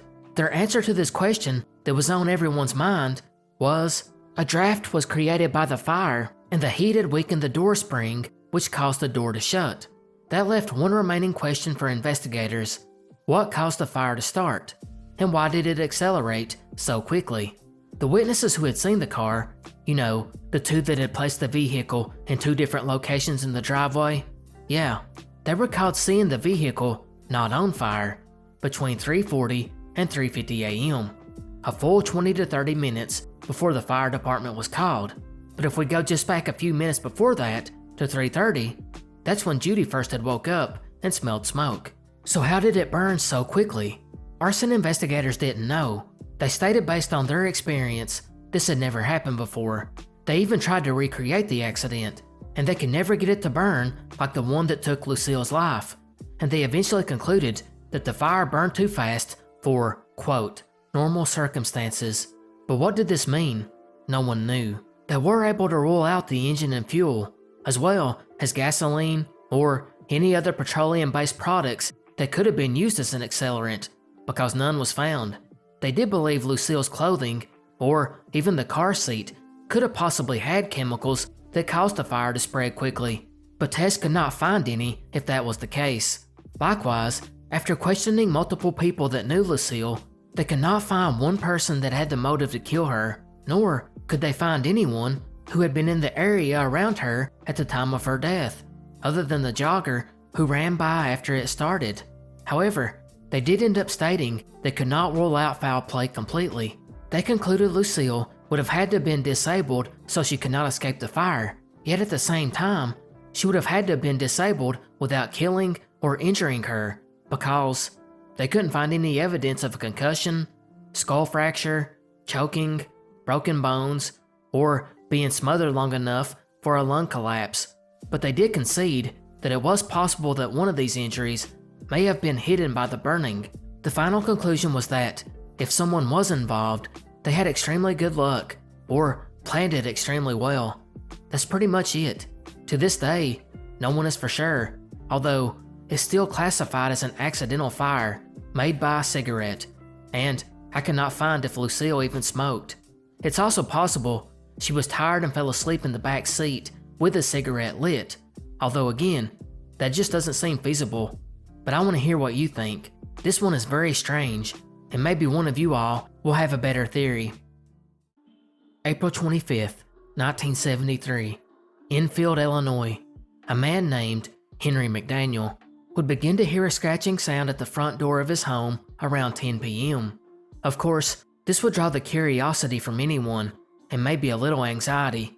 Although, I do have to clarify here, one source states that this all really started when Henry and his wife arrived home to find the children terrified, who claimed something was trying to break in. Regardless of which version is true, Henry got up and took a peek out the window, and outside, he thought he seen a bear. So he went and grabbed his gun and flashlight and walked out into the yard. It was here the wind was howling, and Henry looked out across his field of view to see a weird creature between two rose bushes. He would later describe the animal as having 3 legs, a short body, about 4.5 feet tall, and gray-colored, 2 short arms, and 2 pink eyes as big as flashlights. He would fire off 4 shots at the creature, with only one hitting, causing the animal to make a hiss like a wildcat before fleeing towards a nearby embankment, covering about 50 feet in 3 jumps. Henry was not sure what he had just seen, but he felt he should probably notify local authorities. They would come out and look over the area and found footprints near the house where the dirt was much softer. They looked dog-like in shape, with 6 toe pads, and it's worth noting the police put in the report that Henry was sober and rational, although many questioned that when Henry later told press whatever that thing was, it was not from this planet. The sheriff's department would actually go investigate, because the news was spreading and it was actually causing some concern within the community. They began combing the neighborhood the next day and started interviewing other residents, although the only report they got was from a local boy who later admitted to making his sighting up. About 2 weeks later though, Henry would call a local radio station claiming to have seen the creature again, this time at 3 a.m. when he awoke to his dog barking. He got up and went outside to take a look around and seen the beast nearby the railroad tracks, where it was moving along slowly. This brought out another search party, which consisted of the radio station's investigation team, who looked over the area the next day, and they would claim they actually seen a 5-foot gray ape-like creature standing in an abandoned building near Henry's home. They then made an audio recording of its cries before firing off a shot, causing it to flee. 2 days later, more gunfire would erupt in the area, and this time, it brought officers to the area, who found 5 men that had came from out of town to hunt the so-called Enfield monster. Hoping to photograph the creature, they brought their guns for, quote, protection. They also claimed on their little monster hunt, they had actually seen the creature, but they were not able to get a photo, although police doubted it, stating the men were actually more interested in drinking and partying than looking for a monster. The men would then be cited with hunting violations, and the story began to draw attention, and, before long, had become a big story in the state, leading to the sheriff telling Henry if he did not stop talking to the media about all this, he would arrest him for spreading panic. In total, the creature was spotted a handful of times by a few different people: Henry McDaniel twice, searchers from the radio station, and the 5 young men that had went hunting for the creature, although their sighting was doubted. So what exactly did they see?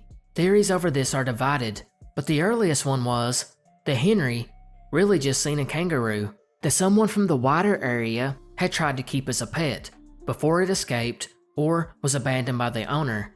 The description sort of made sense because the animal's 2 legs and tail could have easily been mistaken in the dark for the 3 legs that Henry claimed to see. And as wild as that theory sounds, one Ohio man did come forward to state he had had a kangaroo the year prior that had vanished, and he believed that it had either wandered off and gotten lost, or someone stole it. Of course, Enfield was a long ways from Ohio, but the theory was plausible.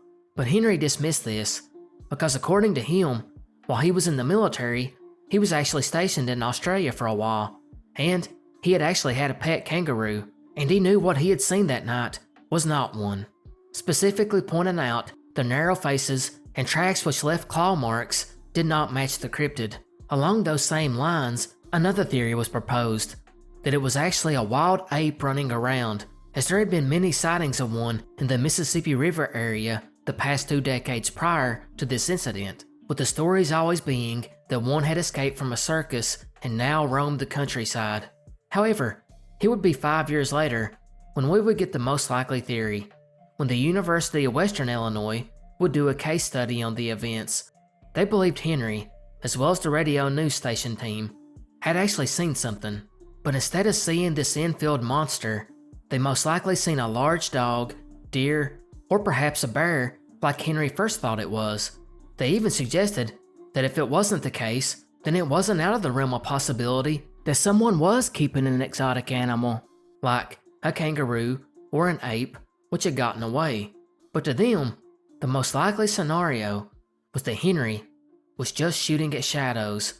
In fact, the team would interview people that knew Henry, and many of them noted he had a notoriously overactive imagination. In either case, Henry's panic in reporting the details led to mass hysteria, which then affected the radio news team when they went to look for it. And they seen what was a normal animal, which they then mistook for the Enfield monster. September 12th, 1980, 22-year-old Rose Burkert and 32-year-old Roger Atkinson planned a little getaway to Williamsburg, Iowa, to book a room where the 2 lovebirds could have a night of romance. The room sat near the interstate and was about 270 miles away from their homes, as they both lived in St. Joseph, Missouri. And you may be wondering why they traveled so far to a small town to have a night of passion. Well, that's because this was a secret rendezvous, because Roger was married.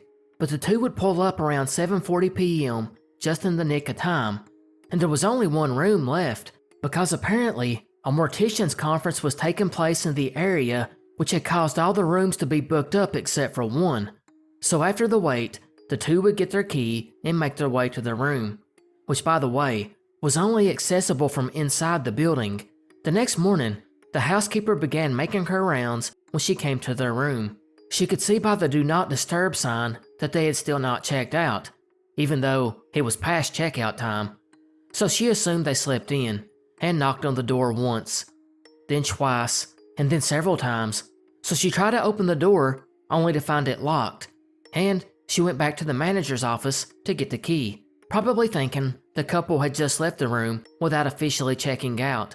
So after she got the key and made her way back, she slowly opened the door and realized they were still there, because the first thing she could see was their feet, and she still assumed they were sleeping. But as she took a step in, she saw blood splattered all over the headboard, along with the walls and carpet. She immediately slammed the door and took off running back towards the manager's office. He would then take the key for himself and go back and look, and he would see that the housekeeper was not mistaken. So he quickly called the sheriff's department, and they arrived soon to discover a grisly scene.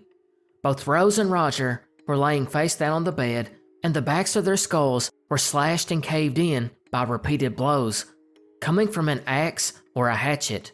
Roger also had severed fingers, which indicated he had tried to protect his head from the crashing blows. Looking around the room, they could find no signs of forced entry, but what really stuck out to them was there were 2 chairs that had been placed next to the bed, which suggested the killer, or killers, may have been sitting there talking to the two before the killing. But assuming it was one person, he had also gotten comfortable enough at one point to prop his feet up on the desk next to the bed before he moved the other chair in beside them and used it as a feet prop. And it was possible, after he murdered them, he just sat there propped up in his chair and admired his work. But this was still not the strangest clue, as police would find it on a mirror in the bathroom.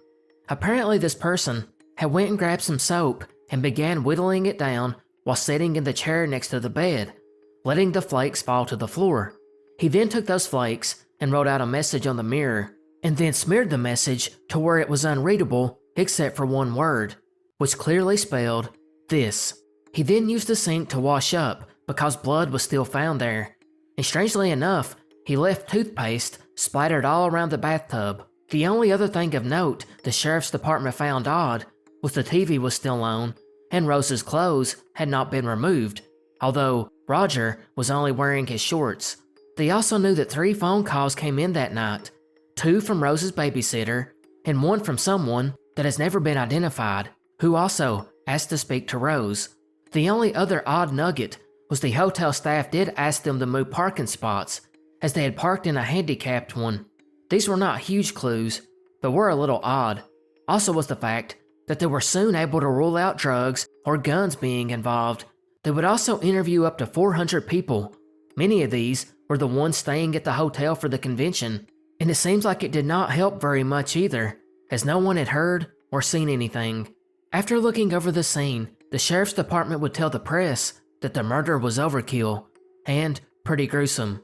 And with that, they began looking closer at people in Roger's and Rose's life, because they assumed this had to be someone with a personal motive, and they didn't look where you would think they would look first, not Roger's wife.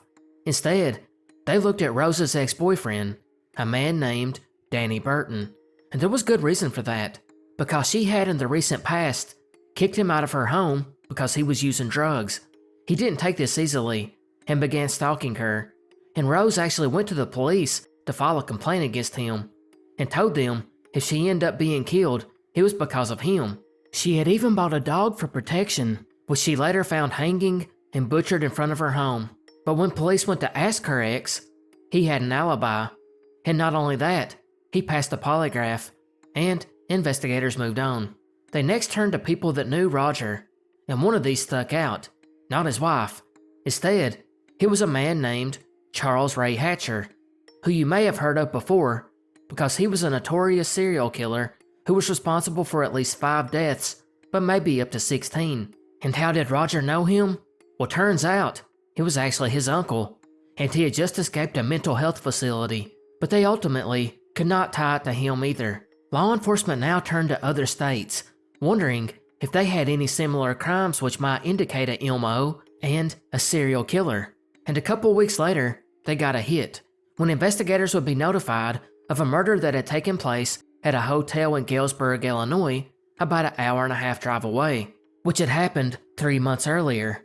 And in this murder, which I could not find much about, other than the killer's name, Raimundo Esparza had also attacked a couple in a hotel with a weapon that was described as hatchet-like. So detectives would make the trip down to authorities and compare notes there. But I couldn't find out if they thought that the 2 crimes might be connected. But there were even more potential persons of interest.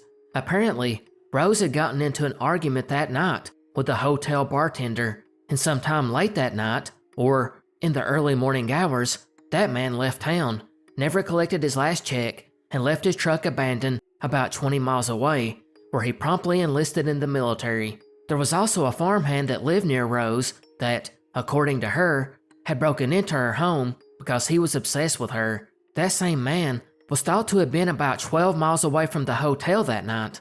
Or, what about the husband of another woman that Roger had an affair with, or was rumored to have had at least? Or, what if it was someone at the mortician's convention? Some even speculate they invited someone into their room to watch them go at it, and this stranger, or person known to them, just snapped and killed them. See, that's just it. There's so many people to look at in this case. Even just ruling out the guest at the hotel would have taken forever, But we still haven't even looked at the one obvious, Roger's wife. From what I could find, she was never a person of interest. In fact, when police had called her to say they found Roger's body, she told them they were mistaken because he was in Missouri working, and when she was told of another woman, she was stunned. I'm assuming they were able to check her alibi and ruled her out, although that doesn't mean that someone else in her family wouldn't be upset enough to attack Roger for doing her wrong, which they did look at. Plus, his wife, Marcella, would have cashed in a big insurance policy if Roger did die, and some sources state that she was very controlling and they were in a loveless marriage that Roger desperately wanted out of, but couldn't due to certain circumstances. What those are, I could not find. Regardless, Marcella would write a book about the events where she claimed that although she was never an official suspect, many people in the community felt she had a hand in it, so she wanted to clear all that up. But having said all that, we'll finally take a look at the most likely theories. The first one is again, a personal attack. Either someone very upset with Roger, or Rose, or both. Maybe it was Rose's ex-boyfriend. He did have a reputation for stalking and being possessive. Or maybe it was Roger's wife. Their marriage was toxic and she was controlling, and she actually stood to benefit financially. The big point against all this, though, was DNA evidence was finally extracted from a bloody towel and tested in 2016, and any of these suspects in the family did not match with that DNA taken. Of course, that doesn't mean they couldn't have hired a hitman, which brings us to the next theory, that someone hated these two so much that they did hire an assassin.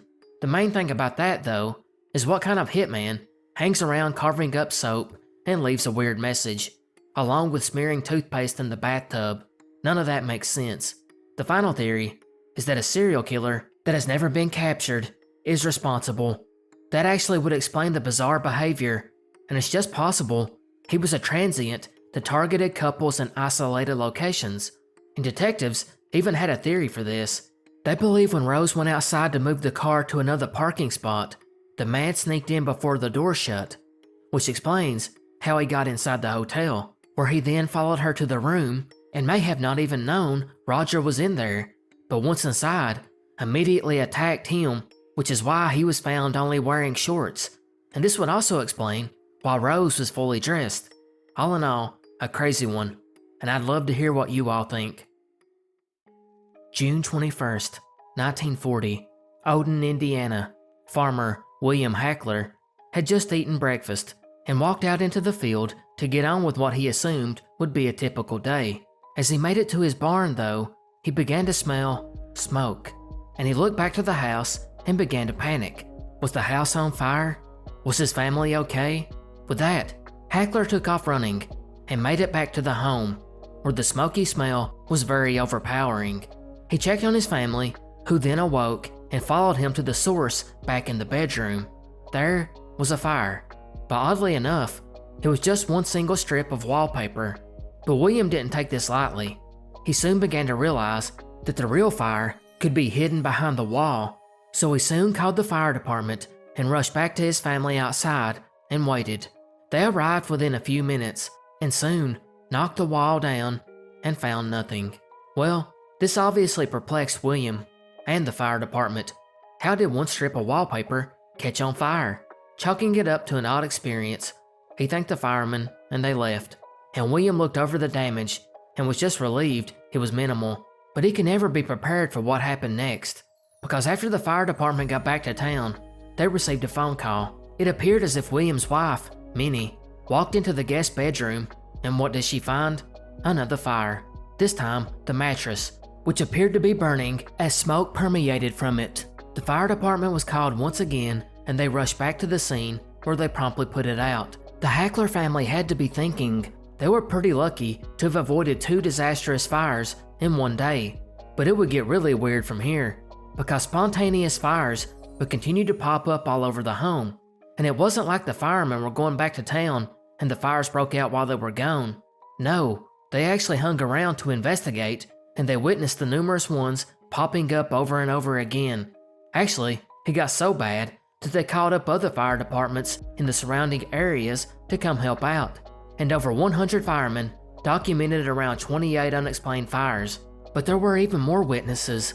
Neighbors hearing the firefighters coming in got curious and walked over, and several of these neighbors would even observe curtains spontaneously bursting into fire. But maybe the most mysterious event would be when a book at the resident's home would catch fire, and it caught fire from within the middle of the book inside the pages. This was witnessed by firefighters who seen a thick smoke pouring out of it. When he opened it, he saw the pages ablaze. This would go on for about 13 hours and stopped about an hour before midnight, and everyone that had been in the home described it as if someone was lighting matches all over it. The Hacklers, for their part, were so frightened they actually ended up sleeping outside that night. The fire department did investigate and tried to figure out what was causing the blazes. They assumed it had to be electrical, but they were soon able to rule that out because, well, the family didn't have any electricity. There was also no lightning or storms that day, ruling weather out. The crazy thing with this is, in many of the fires, the firefighters were actually standing there watching them pop up out of nowhere. And because of this, and really because there's not a lot of theories, some believe it was the work of an actual poltergeist. But what is there in the way of proof for this? That is odd too. The family had actually moved into the home about 10 years prior, and in that whole time, they never had any paranormal experiences. But although they had lived there for 10 years, the house was much older, and actually dated back to the Civil War. And one family in particular may have led to the poltergeist activity seen here, assuming you believe in it. A family known as the Ketchums. Marshall Ketchum had moved there from Tennessee in the 1840s and married a woman named Margaret Sedgerwood. They would go on to have several children, and Marshall himself would die in the home in 1899, but not before 5 of his family members died of typhus in 1880, a disease known as the burning fever. And here were the Hacklers, with 5 family members experiencing this, and no less, it took exactly 50 years after the last of the Ketchum family died. Many of the residents began to wonder, did all this happen because Marshall had watched his family suffer through burning fevers in 1880 and then ultimately die, leaving him alone in his home for the next 19 years? Did this cause him to be embittered and maybe somehow curse the home? Or were the fires some sort of physical manifestation from his pain? But what about them living in the home for nearly a decade with no paranormal activity? Well, there was a theory about that too. What if it had been happening, but the events were so small that the family never noticed it? Poltergeist hauntings are said to start small and pick up over time, and maybe with a crowded house, no one noticed the small clues. However, some were less convinced and came up with a couple of simple explanations.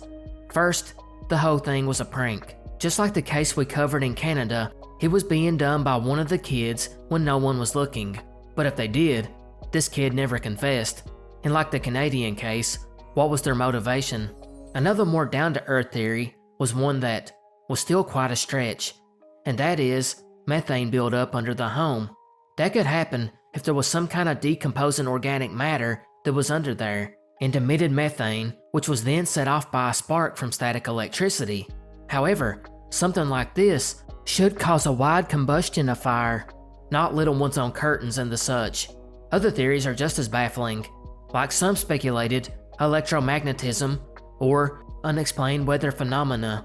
Regardless, the Hacklers tore the house down and used the reclaimed wood to build a new home somewhere else, and after this, they never experienced any more unexplained phenomena. To this day, the events have never been fully explained. September 29th, 1981, 68-year-old Wendell Marsh of Hope, Michigan, would depart his home, heading for Fort St. James in British Columbia to enjoy a fishing trip, one he had made several times over the decades. He liked to travel in his pickup truck with a camper, which he used to haul his boat. Now the trip should take quite a few days, as it's about a 38-hour drive under good circumstances, but hauling a boat would surely slow him down quite a bit, and that's probably why October 1st, 3 days after he had left, he had only reached Devil's Lake, North Dakota, about 15 hours away. But it's here our dark mystery would begin, because around noon of that day, an unnamed family would arrive to this rest stop to eat and get out and stretch their legs, and their teenage daughter would make a horrifying discovery. Near this rest stop was a pond, and she had wandered over to it, and there she found Clifton, dead. He had been shot twice in the head. Of course, authorities were called and soon began going over the scene, and they found Clifton's truck nearby, and they began looking over it, and they were surprised to see 3 cartridges from a pistol were on the ground, along with blood. The next thing they noticed was the hood of Clifton's truck, which was set up, and the oil dipstick was on the ground, as if maybe Clifton was out checking the oil. Secondly, the front driver's side tire was flat, which was odd because these were basically new tires, and when detectives looked closer, they seen the valve stem had been twisted as if someone had let all the air out. Investigators, of course, soon reached out to family, who were obviously saddened and shocked by the news.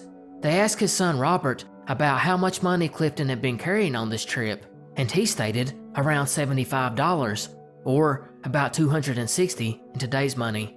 Now what's odd is inside the camper was $700, or about $2,400 in today's money, and this was never touched. Although it may have just been missed by the suspect. What wasn't was a .44 caliber rifle that was stolen and never seen again. But this case reeked of strangeness. What about the oil stick and the front tire being low? Well, again, they would talk to his son Robert, who told investigators that Clifton was very particular about finding a level space to park, since he did sleep in his camper. With this knowledge, detectives believed that close to midnight on September 30th, someone snuck over to his tire, let all the air out, and as the truck was no longer level, it woke Clifton up, and he got out to investigate and was then promptly robbed. Although this doesn't explain why the oil dipstick was out and the hood was up. But that's not even the strangest part of this case. That has more to do with the suspect.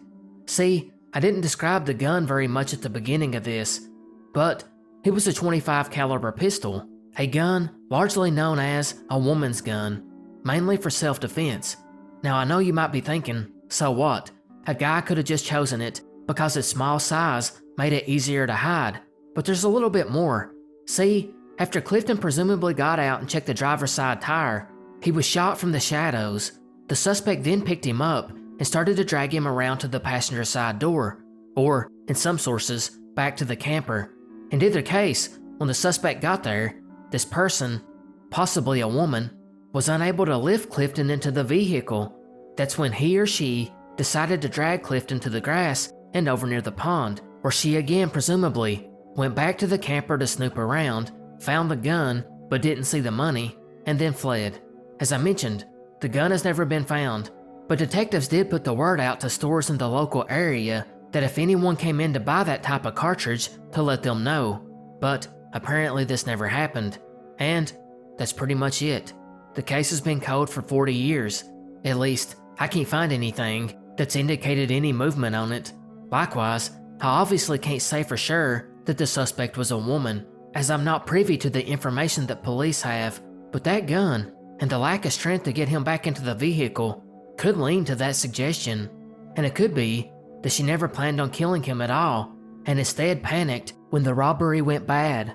Of course, the counter-argument to this is, female offenders rarely use premeditation in murders where there is not a personal connection, so letting the air out of a tire of a random person is highly suggestive of a male criminal, although you do have to wonder about the $700 stash sitting inside the camper.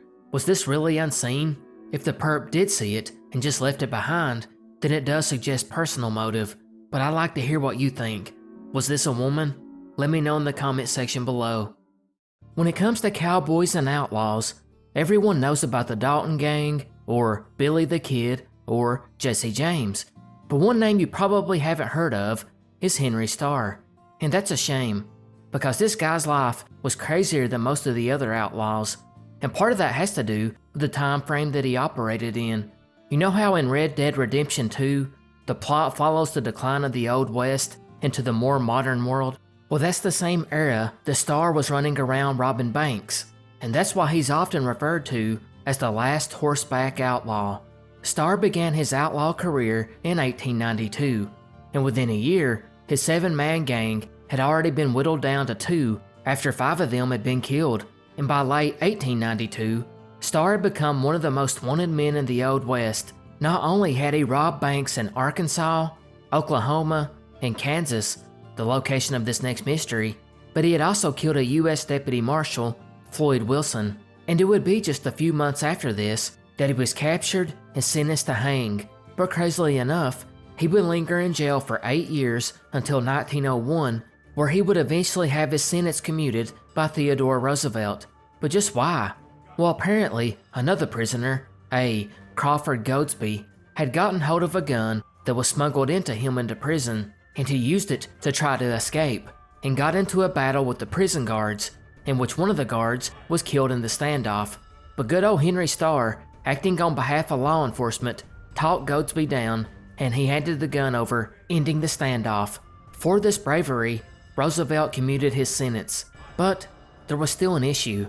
See, Starr was still wanted in numerous other states for robberies, so after his sentence was commuted, he wisely chose to flee to Oklahoma, which at that point was not a state. Thus, they did not have to extradite him. But by 1907, Oklahoma became a state, and Starr tried to find a quiet place to stay hidden, but before long, he ended up running into some old criminals who struck up a gang and soon began knocking off banks again.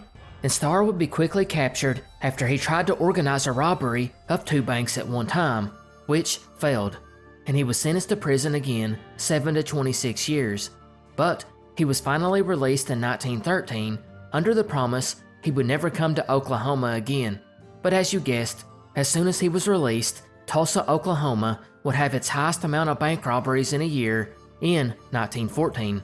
And he continued to take the state for what it was worth up until 1915, where he was again arrested and sentenced to 25 years, but only served 4. But in that time frame, he had robbed 14 banks while hiding in plain sight in Tulsa. But this time when Starr got out of prison, he had had enough and changed his career. And this is where things get crazy. He would actually star in one of the early silent movies, which was about one of his bank robberies, called A Debtor to Law, and it was highly successful and made him a celebrity. After this, he was in 2 more bank robbery films, which again were very successful.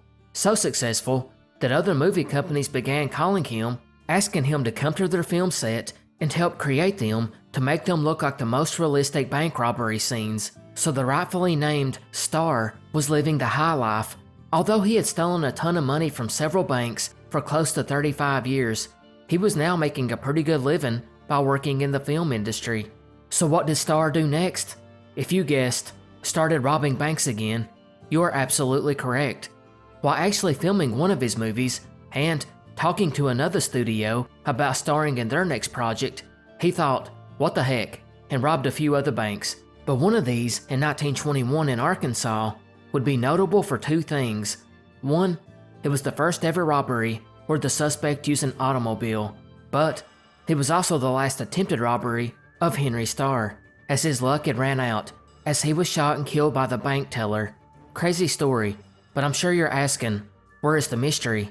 Well see, in Starr's 30 plus years of crime, he allegedly robbed more banks than both Jesse James's gang and the Dalton gang put together, 21 banks in total, for a sum of $60,000 back then, or about $1.5 million in today's money. And the vast majority of this, especially from the early days of his outlaw career, was hidden. Specifically, told people that it was placed near the border in Kansas, at a place nobody would find in a million years. And while it's not been found yet, researchers do believe they have narrowed down the location. Going by Starr's movements over the years and the connections he's had, along with the clues he provided, it's believed the loot is hidden in the southwest corner of Kansas, along the Cimarron River in Stevens County. So, if you're ever in the area, it might not hurt to take a stroll near the river and see what you can find. August 2nd, 1994, Bismarck, North Dakota. 26-year-old Michele Julson would drive over to her child's paternal grandfather's around 12:30 p.m. to drop off her 3-year-old son, so his grandfather could spend some time with him while she went to pick up her paycheck, get gas, and run some other errands, and, if time allowed, stop to play bingo. She told his grandfather it wouldn't take long and she would be back within a few hours, but as time wore on and Michele did not return, he became concerned. and by 4 p.m., when she had not called to say she was running late, which she had always done in the past, his worry got the best of him, and he called her phone and no one answered. I imagine at this time, he may have thought she got tied up and lost track of time at bingo, or perhaps just needed some downtime from the parenting, but he would continue to call her throughout the rest of the evening and into the night, and by midnight, he did not know what to do. But the next morning, he, along with his son Kevin, the father of Michele's child, decided to call police. The police would begin their search once daylight broke, and soon they began retracing Michele's steps that day, as well as running down her acquaintances, and within that first day, they came across a tip, a good one. One of Michele's friends told police that there was an outdoor country music festival going on called We Fest, and this friend stated she had seen Michele there with a man named Tom who was driving a black 4x4 Chevrolet, and before this, there was another sighting of her at Fargo, which would make sense because it would be on the way to the concert. Now everyone that knew Michele thought this was odd, as she had never just up and left her kid like that, nor had she dropped him off to be babysit and just vanish overnight. She always stayed in touch with the family, and as mentioned, if she was running late or had a change of plans, she would notify them. But that's not even the weirdest part. The festival was taking place some 3.5 hours away in Detroit Lakes, Minnesota. How and why did she end up all the way there when she told her baby's grandfather she was just going to run a few errands? Of course, it could have been a lie, which is what the police thought, because they marked the case closed and moved on. However, the family would end up being right, because Michele did not return within a few more days, and the family notified police again, and again, they began looking into the sighting by her friend. And now investigators believed she was never at that festival, and it was probably a mistaken sighting, as well as the one in Fargo. Now the police knew they were days behind, and were going to have to scramble to try and see where Michele could possibly be. They again began retracing her steps, this time going to her home, and when they arrived, they found the front door locked. After getting inside though, they looked around the home and everything appeared normal, with the only odd things being that the TV was left on and the back windows were open. Finding nothing else, they began to pry into her personal life, and soon they found out she was having some trouble at work. See, she was a blackjack dealer at a local club where her boyfriend worked as a bartender, and it's in this same bar that apparently some of the patrons began harassing her. They would talk to co-workers and friends, and soon found out that the harassment didn't stop there. Apparently, on more than one occasion, she was pretty sure someone had followed her home from work, only to keep driving on, and the harassment steadily increased as she came out one day to see her car had been vandalized. Then, she began to receive anonymous hang-up calls. It got so bad that she eventually asked her employer to move her to a different location to get her away from the people that were bothering her. Although Michele had told some people she believed the person harassing her was a woman she worked with, so it might be unrelated. However, if she did disappear to one of these patrons visiting the bar, then that creates a problem, because there were multiple people harassing her, but there was one man in particular that stood out to Michele, which we will come back to in a moment. But before we do, the story would get stranger yet, because on August 8th, just 6 days after Michele left her father's, her vehicle was found at a local hotel, and when detectives went to question the employees about how long the car had been parked there, they said they were not sure, but they felt strongly it had not been there since the 2nd, which of course means Michele disappeared, and then sometime over the next few days, her car was brought back and abandoned by some unknown person. Inside the car was even stranger. It was completely clean, except a half-eaten sandwich was in the front seat. Now police in this case were either inept or covering up something, because they made a lot of bizarre decisions, like they didn't even bother processing or going over the car. They just gave her keys to her family and drove off. But her family, or in some sources, her son's grandfather, would do their own detective work and found some scoria rock near the vehicle's intake manifold. And this was very important because there is little to no scoria in Bismarck, meaning the car had been taken out of town, perhaps quite a ways out of town. But I mentioned the police possibly covering something up because That patron that was harassing Michele the most was none other than Bismarck Police Lieutenant Donald Schaefer. He allegedly had harassed Michele for quite some time, though she apparently never filed an official complaint. Regardless, it would be just 2 years after Michele disappeared that Schaefer would be fired from the police department after he was arrested for felony terrorizing and misdemeanor assault after he had thrown his ex-girlfriend down the stairs and punched her in the face. He even threatened to kill her in front of police officers. So I mean, he didn't have a great reputation. But there's also no evidence that he was involved. However, you would think maybe when Bismarck police were told of this, they would at least be curious. And you would be wrong, as the cold case file for Michele shows that Schaefer was never once questioning her disappearance, despite her friends and co-workers telling detectives about the ongoing harassment. But with no proof that he was involved, or any of the other patrons of the establishment, could it have been someone closer? That brings in Michele's ex and father of her child, Kevin Woodworth. In 2019, he voluntarily went to be interviewed by police again, and something odd would happen. When going over what happened the day that she disappeared, investigators cited that they had some suspicions about Kevin because he had reported Michele missing just a few hours after she left. They thought that was odd, but when Kevin tried to point out that was not what happened, that the police were not called until the next day when they realized something was wrong, well, the cold case detective cut him off and told him he was wrong. Even when Michele's son, who is an adult now, Jaden Woodworth, would speak to the police, they basically told him his father was lying.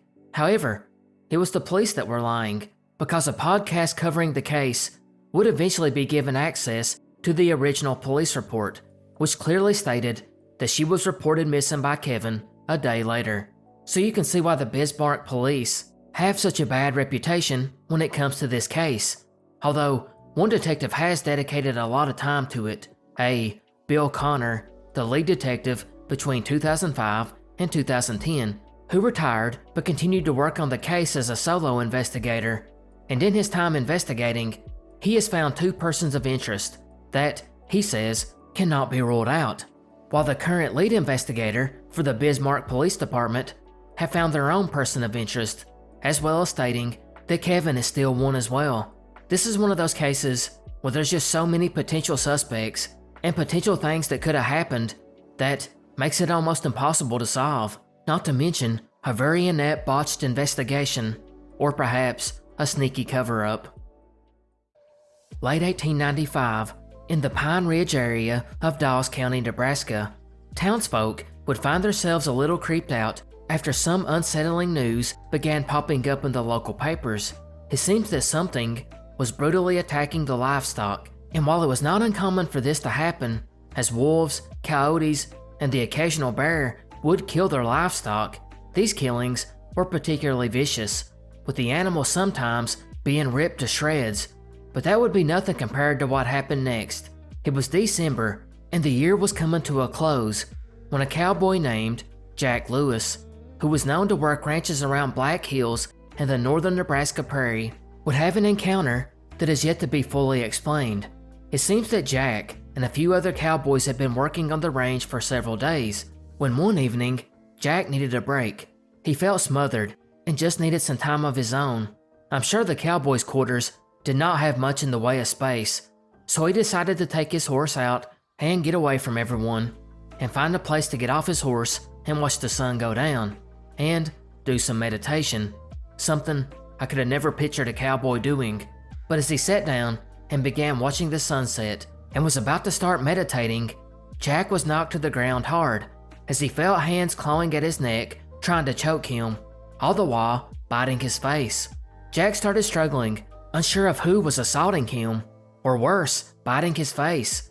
But while he was grasping for air, he rolled around in such a way that he pulled his gun out and fired off a shot or two, which made this person get off of him and stand straight up. And what Jack saw surprised him. It was a man, but he kinda looked like a wild man, as he was foaming from the mouth. Although, later accounts, because of this man's apparent bloodlust, was described as looking like a vampire. Regardless, this man, or being, fled, just as the other cowboys came riding in after hearing the gunshots. They tried to pursue him, but were too far behind and lost sight of the man in the dark. Meanwhile, Jack's face was mangled badly from all the bite marks, and he quickly went to the doctor, where he would tell everyone that this man with a frothing mouth was trying to bite his throat. The man was never seen again, and it may well be that Jack did hit him when he shot at him, and it might have ultimately killed him, and the body was just never found out there in the wilderness. But what to really make of this one? Well, of course, I have to point the obvious out that newspapers in this time period were not averse to creating some wild creative stories that were totally fictional. However, in this case, it could actually be real, and we know this because we have had 2 vampire attacks in the modern era, both in Florida of course, so it's just possible someone else afflicted with the same mental illness could have attacked Jack that night. What's difficult to manage in this one is all the animal attacks. I find it hard to believe that this potentially ill man was trying to suck the blood out of livestock or ripping them to shreds, although I guess no one can be for sure. But it's also possible that the 2 events have no connection. Maybe the livestock killings were just from wild animals, and Jack's assault was due to this one person, although a lot of the animal attacks supposedly had witnesses that seen this man ripping them to shreds. But that could be because of mass hysteria due to an uptick in attacks on their livestock, as well as the fact that legends like vampires were more widely believed back then. It's also just as possible that mental illness, not understood as much back then, could lead people to think a mentally unwell person is a monster or a vampire. December 17th, 1977, Council Bluffs, Iowa. 24-year-old Mike Moore was driving through Big Lake Park with his wife around 7:45 p.m. when suddenly they spotted something extraordinary. There, in the sky, was something odd. They at first thought it was an airplane from a nearby airfield in Omaha, but this thing hovered, and while it hovered, it dropped something down to the ground. Something in flames. Mike would state that it looked like a ball of red fire, which was dropped from a high point in the sky, and then the craft flew off. Now, if this was it wouldn't be much of a mystery. But there were more sightings. Around the same time, a group of teenagers were cruising in town when they seen a reddish object about 500 to 600 feet in the air fall straight to the ground. They then seen it disappear behind the trees as it dropped, and then they seen a flash of a bluish-white light and 2 arms of flame shoot up, suggesting that an impact had been made. They would then head towards the park, and there they pulled up behind a couple in their car, a Kenny and Carol Drake, who had also come to see what it was that had fallen. When both parties got out to look, they seen a glowing orange blob which had a bluish crystalline substance in its center. The lava-like material sat on an embankment about 16 feet from the road, and it was running down into a ditch as it appeared to be cooling. It was super hot, and they couldn't get very close, and it actually started a small grass fire. It was about this time that the fire department was contacted, and they arrived on scene 15 minutes later to find a still glowing molten metal which covered a 6 by 4 foot area that was 4 inches thick. The assistant fire chief, Jack Moore, stated that it was a mass of molten metal which ran down the edge of a levee boiling along the way. He also stated the metal was so hot it looked like blue flash bulbs. The assistant fire chief would request the police, who also didn't know what to make of it. Once it cooled down some, they were able to get closer and observe that it was for sure a kind of metal, but they could not break it or bend it. They soon started to wonder if this had something to do with a nearby airbase, so they contacted Epley Airfield and Offutt Air Force Base. Not only did neither one of these have an idea what it was that had fell, they didn't seem to care too much. It was around this time that the police would get another call, which cited they had also seen a bright red object that had rocketed to the ground at the park. Not knowing what else to do, authorities took samples of the metal and sent it off to be analyzed, which eventually, the results came back showing that it was a simple high-carbon steel made of a type common in manufacturing. In the meantime, the fire department loaded most of it onto a truck and took it back to the station, leaving a few pieces behind which were picked up by local residents and held on to as souvenirs. And that's pretty much it to this mystery. What in the world brought this molten metal here? The first theories were obvious. it was a meteor. But, no, meteors are not metal, they're rock. Maybe it was an aircraft then. Well, the problem with that line of thinking is that it was in a semi-molten state. Some suggested that it was a satellite that had fell from space. But that was ruled out too, since satellites are made with a lightweight metal that has a high alloy content. They also looked at space junk, but the problem there was there should have been an impact crater, and there was none. There were other suggestions that were a little plausible, but still didn't make complete sense. There was a railroad track that ran nearby, but it was 50 yards away from where the molten metal had been dumped. There were even 2 smelters that operated in Omaha just about 5 miles down the road, which totally could have produced what was found here, but that ignores the obvious issue. The assistant fire chief stated there was about 1,000 pounds of molten iron on the ground when he arrived, and for it to have been in the state that it was, it would have had to been near 2,000 degrees Fahrenheit. Actually, the Journal of Scientific Exploration would later state that it would have been closer to 2,500 degrees when it was found. So, how did someone transport that down a heavily traveled road and dump it in the middle of the park? And there's also the question of those 4 to 8 witnesses who stated they seen it falling from the sky, from some kind of aircraft. While 11 witnesses in total, a few of these police officers and firefighters confirmed that there was molten metal on the ground. So what happened? Crazily enough, some people still believe it was a hoax. In fact, the 4 teenagers that were allegedly driving around when they seen the fire fall from the sky and then drove over to the park were suggested to be the culprits behind it, although I have to disagree. Apparently, these teenagers only stopped briefly to ask the other bystanders if they saw something fall from the sky too.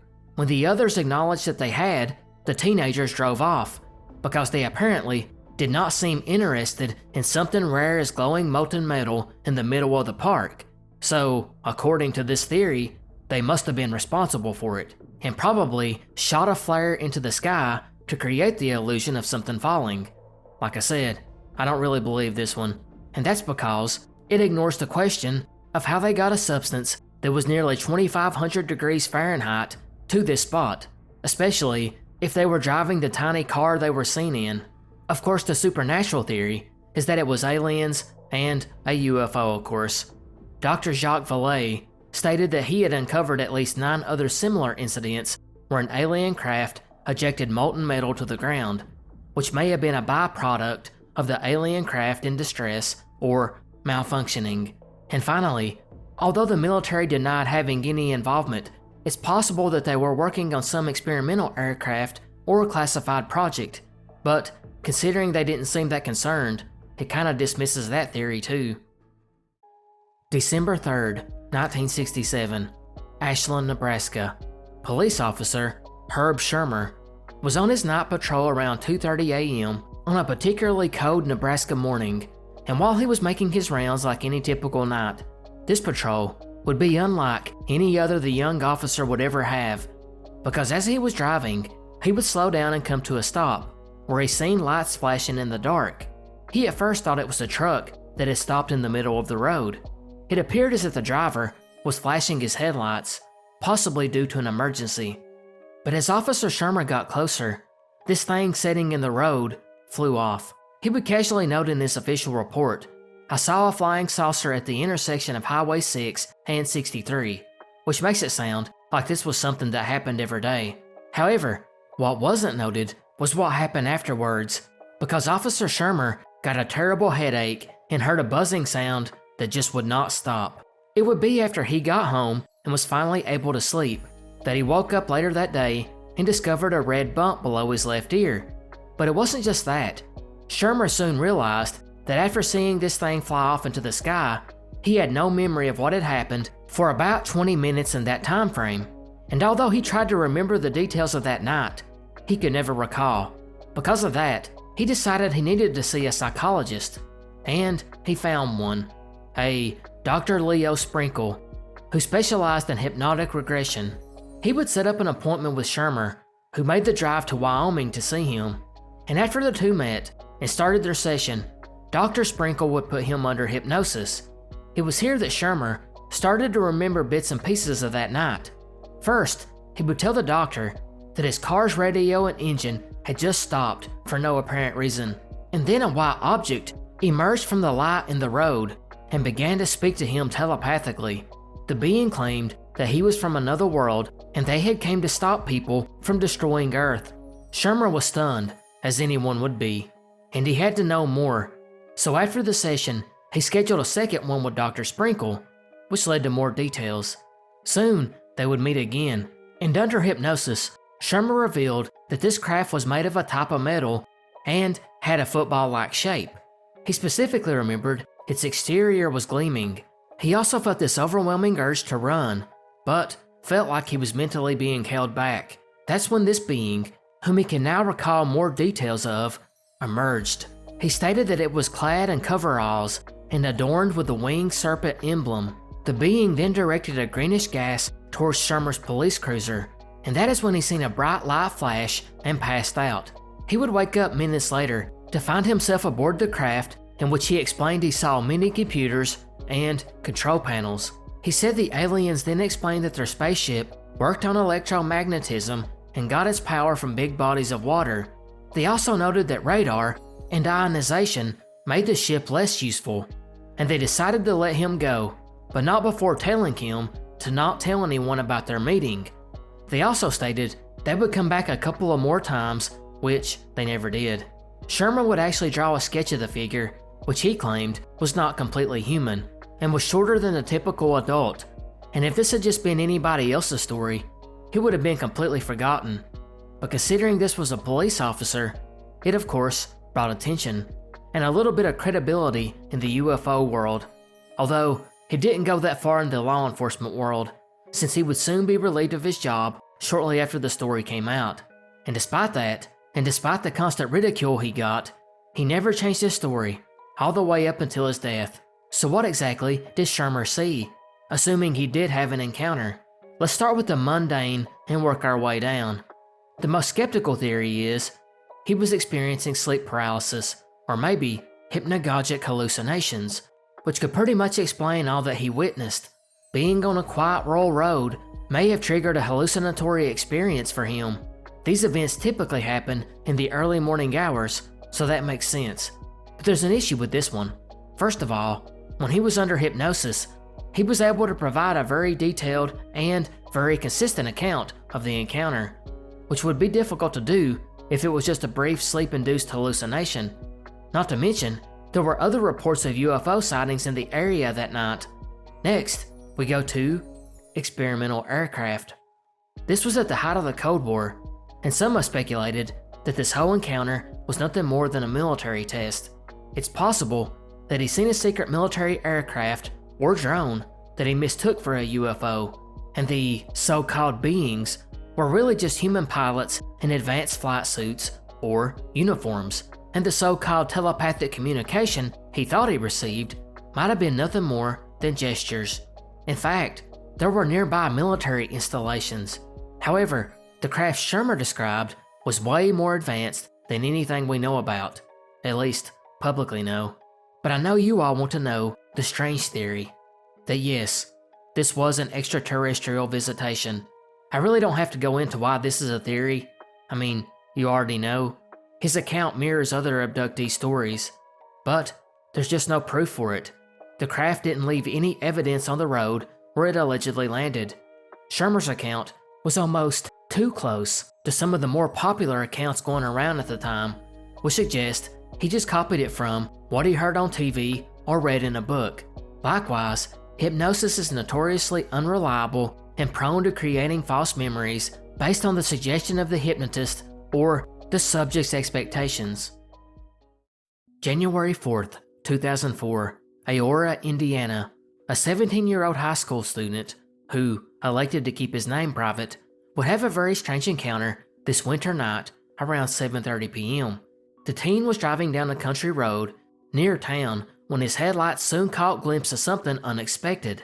There, on the side of the road, on the passenger side of the car, was a figure crouched down near a puddle. He would pass by and get a closer look at this frail-looking figure and slowed down as he passed and peered at it in the rearview mirror, where he could make out its outline with the taillights of the car.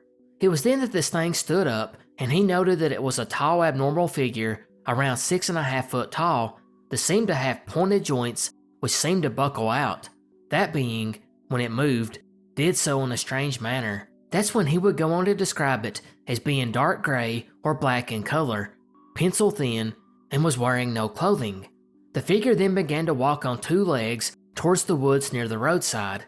He stated that he could not see a face or eyes, but he got the feeling that this thing was staring at him. At this point, the young man would roll to a stop at a safe distance away, where he would watch the thing more. It's about that time that another car approached from the opposite way, and the nervous teen watched to see what would unfold. He would see this other driver move along to where the 17-year-old had last seen this strange being moving around.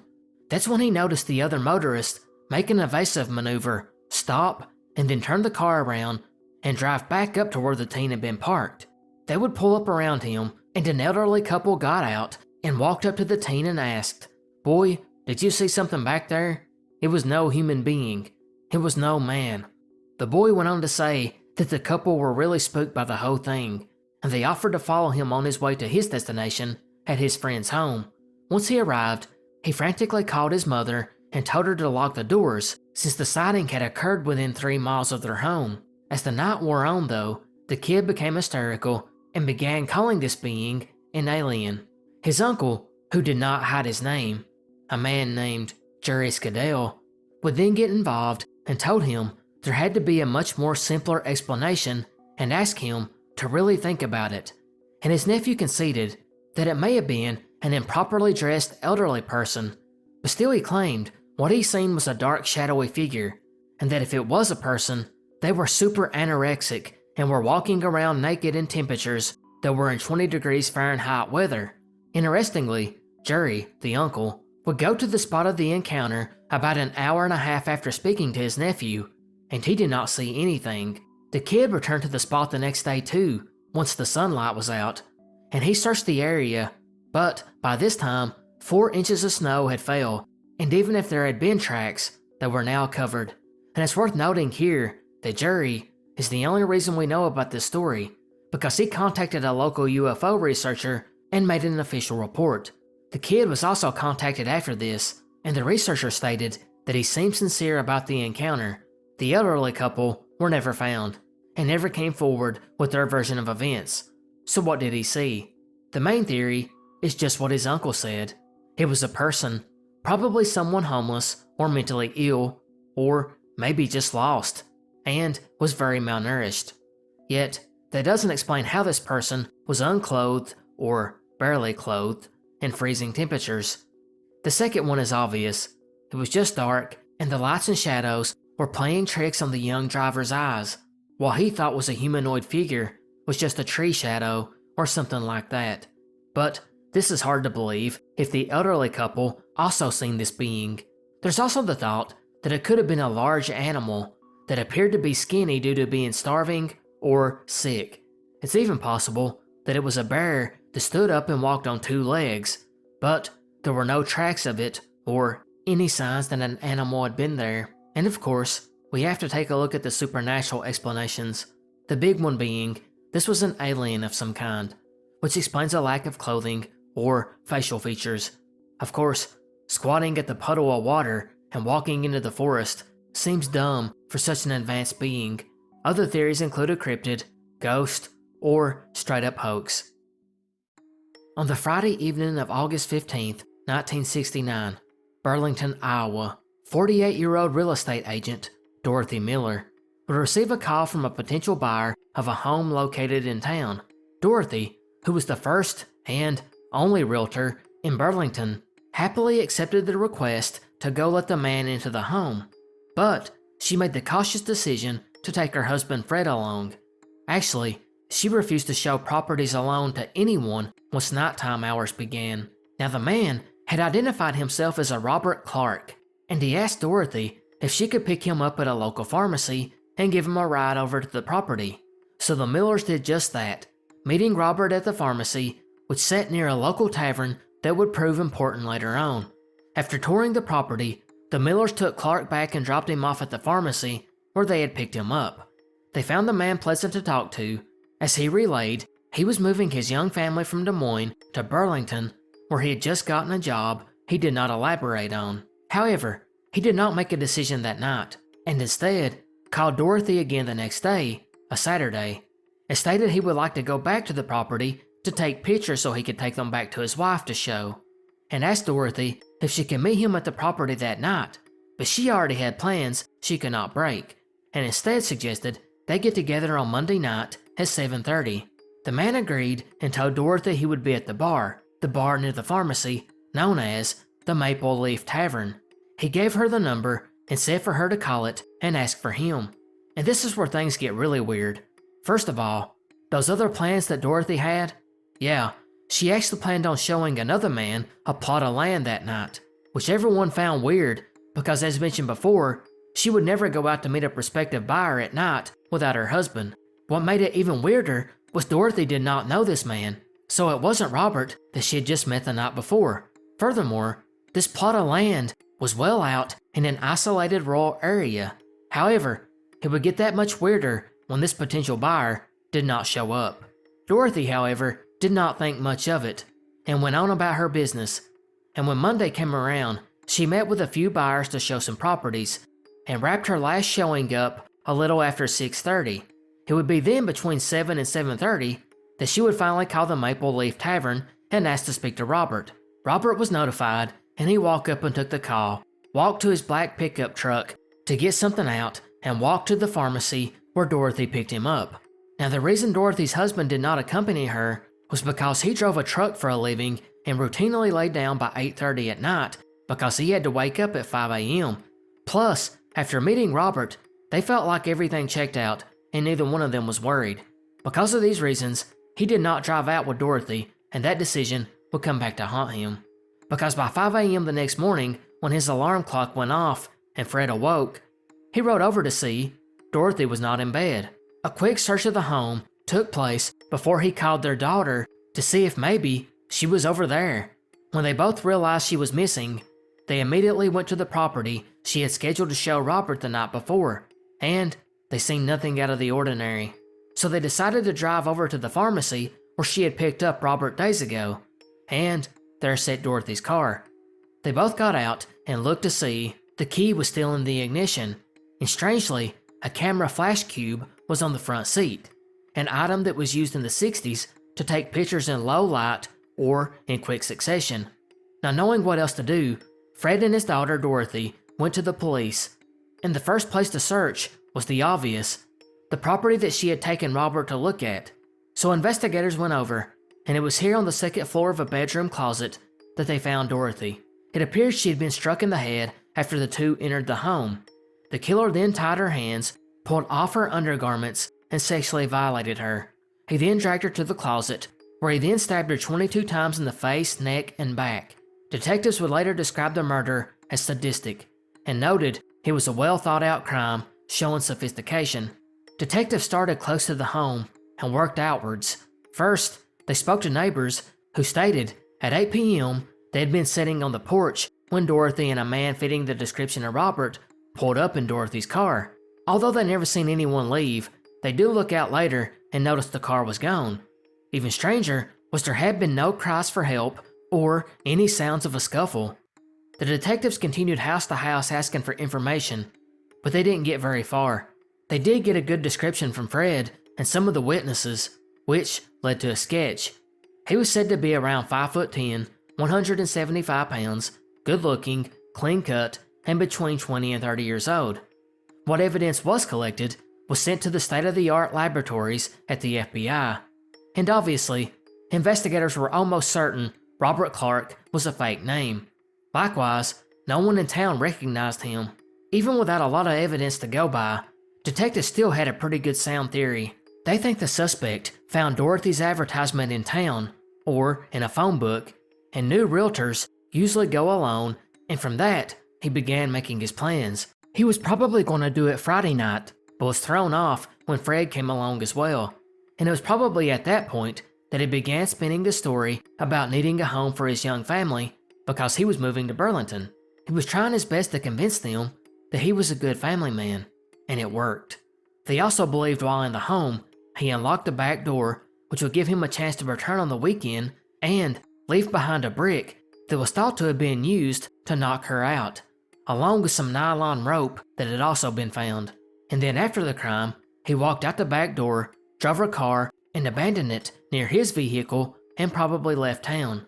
He took a lot of time and effort to concoct this big story, almost like he enjoyed it as much as anything else. In fact, he did not even tell the Millers where he was staying, instead telling the couple to just pick him up at the pharmacy near the tavern, although it is possible he just told her he was driving to town and hanging out at the tavern until she was ready to go look at the home, and just decided to forego getting a room since Des Moines was only a couple hours drive away. Likewise, he also done this so Fred and Dorothy would never see his vehicle. It's only because of people at the tavern that we even know what he was driving, because they told police they seen him retrieve something from his pickup truck, a black pickup truck, and that item he took out was most likely a camera, which was to keep Dorothy from getting suspicious since he told her he was taking pictures of the home for his wife. This also explains the flash cube left behind in Dorothy's car, and taking that item was highly risky for a man who seemed to be so cautious, because these little items pick up fingerprints super easily, although I could not find if police did find them in this case, or if they did and the fingerprints just didn't match up with anything. Regardless, it was sloppy. And although investigators were a few years away from modern criminal profiling techniques that the FBI would become famous for, one man, a mental health care professional in Iowa, Harold Lee, was already doing early criminal profiling, and he believed the suspect was a serial killer, and Dorothy was probably not his first or last victim.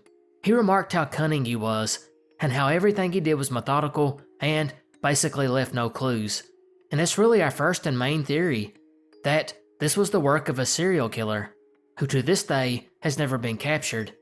And while that is crazy itself, there is a wild theory that connects Dorothy Miller's murder with another infamous one, that of Al Kite. And how in the world has anyone came to that conclusion? Well, that goes back to not only the meticulous planning done by the perp, but also the descriptions. Dorothy's suspect identified himself as Robert Clark, Al Kite's as Robert Cooper. Both men were described as being 5'10" and 175 pounds with dark hair. The age is the key question in this one. If Robert Clark was closer to his younger 20s, like some witnesses reported, then he totally could fit Robert Cooper's estimated age of being in his 50s when he killed Al Kite, albeit it's still a stretch as some of the witnesses described Kite's killer as being in his 40s. Regardless, in both cases, the men played a character, Cooper as an Eastern European man on a cane, while Clark pretended to be a wholesome family man. The planning in both cases were very meticulous. However, there's never been definitive proof that links Dorothy's murder to anyone else's, which could rule out a serial killer. And that brings up the second most likely theory, just an opportunistic predator, a drifter. In fact, there was a carnival in the area at the time, and some speculate that it could have been someone from that, who arranged a meeting with Dorothy after seeing her advertisement, then left town with the show the next day. The problem with this one is, it took a lot of planning, and it doesn't come off as someone getting an idea after seeing an ad and then making all this up on the fly. July 3rd, 1978, Junction City, Kansas. 13-year-old Beverly Ann Ward would invite her 9-year-old friend to come have a sleepover after the two had spent the majority of the day together. Not to mention, the following morning, the two were expected to leave for summer camp. So that night, the girls would share a room with 2 beds and lay down to sleep. But early the next morning around 6 a.m., the family would be awoken to a startling sound. Across the street, a window would be shattered by someone throwing a brick through it.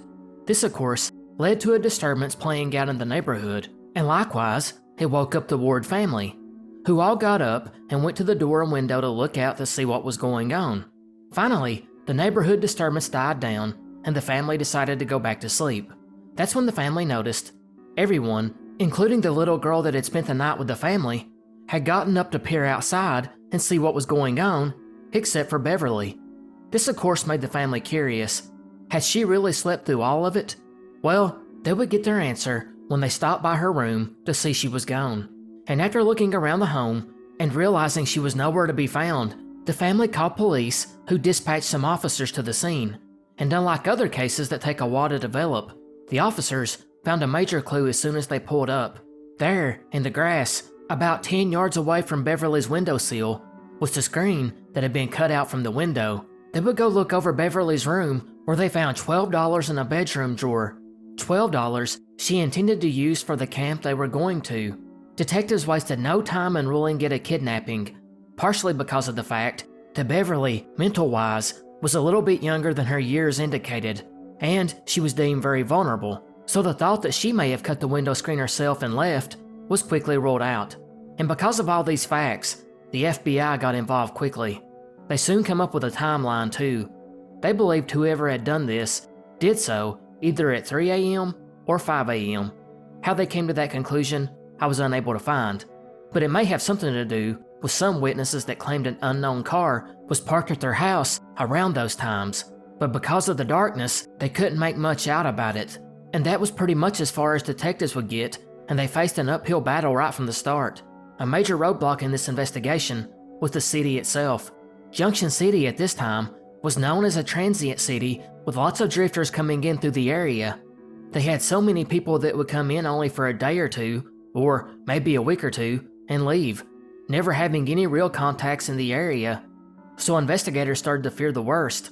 They suspected one of these hundreds of drifters had seen Beverly playing with her little friend earlier that day, and made plans to come back that night and pull this off, and was conceivably several miles away by now, maybe even a state or two away, and more than likely kept moving, meaning tracking her down would be near impossible without a lucky break. Detectives were also confused by some other odd things like, how did the perp, or perps, pull her out of the window without alerting her friend? That girl was interviewed obviously, and she said she heard nothing at all the whole night other than the brick going through the window across the street. Which brings us to the next question. Was that related to this? Or just a random occurrence? Likewise, if people reported seeing the odd car next to the home, how did no one see a prowler moving around near the window? Or someone taking her to the car? These are questions that are still unanswered. Likewise, we don't have any suspects or persons of interest. Well, none that are known publicly at least. They did take in 3 different people for questioning though, but the only thing they had was these people just happened to be in the area at the time. Other than that, there was no hard evidence that suggested they were involved and they were let go. Now police have largely stuck to the belief that it was just somebody passing through town that took her, but there is a twist on this case that suggests something much darker, because a website known as spiritualabuse.org has actually covered her case. And what exactly is this site, and what's its connection to Beverly? Well, it's just as it sounds. It's a site that covers different types of abuse within churches, specifically the United Pentecostal Church, and the Wards were actually involved with the Pentecostal Church. It was known as Faith Tabernacle, and boy oh boy, does this go down a rabbit hole. First of all was Beverly's future brother-in-law, who eventually led the church, and at one point would be arrested for doing, non-consensual things with someone who was not a legal adult. Then his son would take over, who would also be Beverly's nephew, and he got in trouble for abusing some of the women at the church. And he also set these very strict rules on everyone who attended, and basically everyone had their lives constantly monitored by this preacher. Not to mention, they would eventually kick Beverly's mom out of the church because they accused her of witchcraft. And yes, the Wards were attending this church when Beverly disappeared, and that's where things get stranger, because not only did this church not help search for her, or even offer to help in any way possible, they didn't even hold prayer for her. And in the years after this, Beverly's name was only spoken in hushed tones, and basically, the church discouraged anybody from discussing her case. Before we begin theories, I have to note that the family has been completely ruled out. Investigators are confident they are not involved. As far as what happened though, there are 2 basic lines of thought. The perp, probably a drifter, cut the screen out of the window, threw a rock through the window across the street. While the family was distracted with that, they grabbed Beverly and ran the opposite way. That one to me seems very risky, and I kinda doubt it. I tend to side with the theory that A stranger abducted Beverly after noticing her outside, going up to the window, cutting the screen, and leaving. And the brick going through the window was completely unrelated, and there are still those that believe the church was involved. In either case, police could never find any footprints that showed an intruder had even been around the home. 1995, Michigan, near the Canadian border, a hunter, ironically named Billy Hunter, was out with a group of friends deer hunting when he would get the encounter of a lifetime. As he hid in his spot, finally a group of deer would walk out in front of his path, and just as he started to grab his rifle, he noticed something further back. Behind the deer were rows and rows of trees, and in between the trees, he could make out something moving. Something huge. He would pull his rifle up, which had a scope attached to it.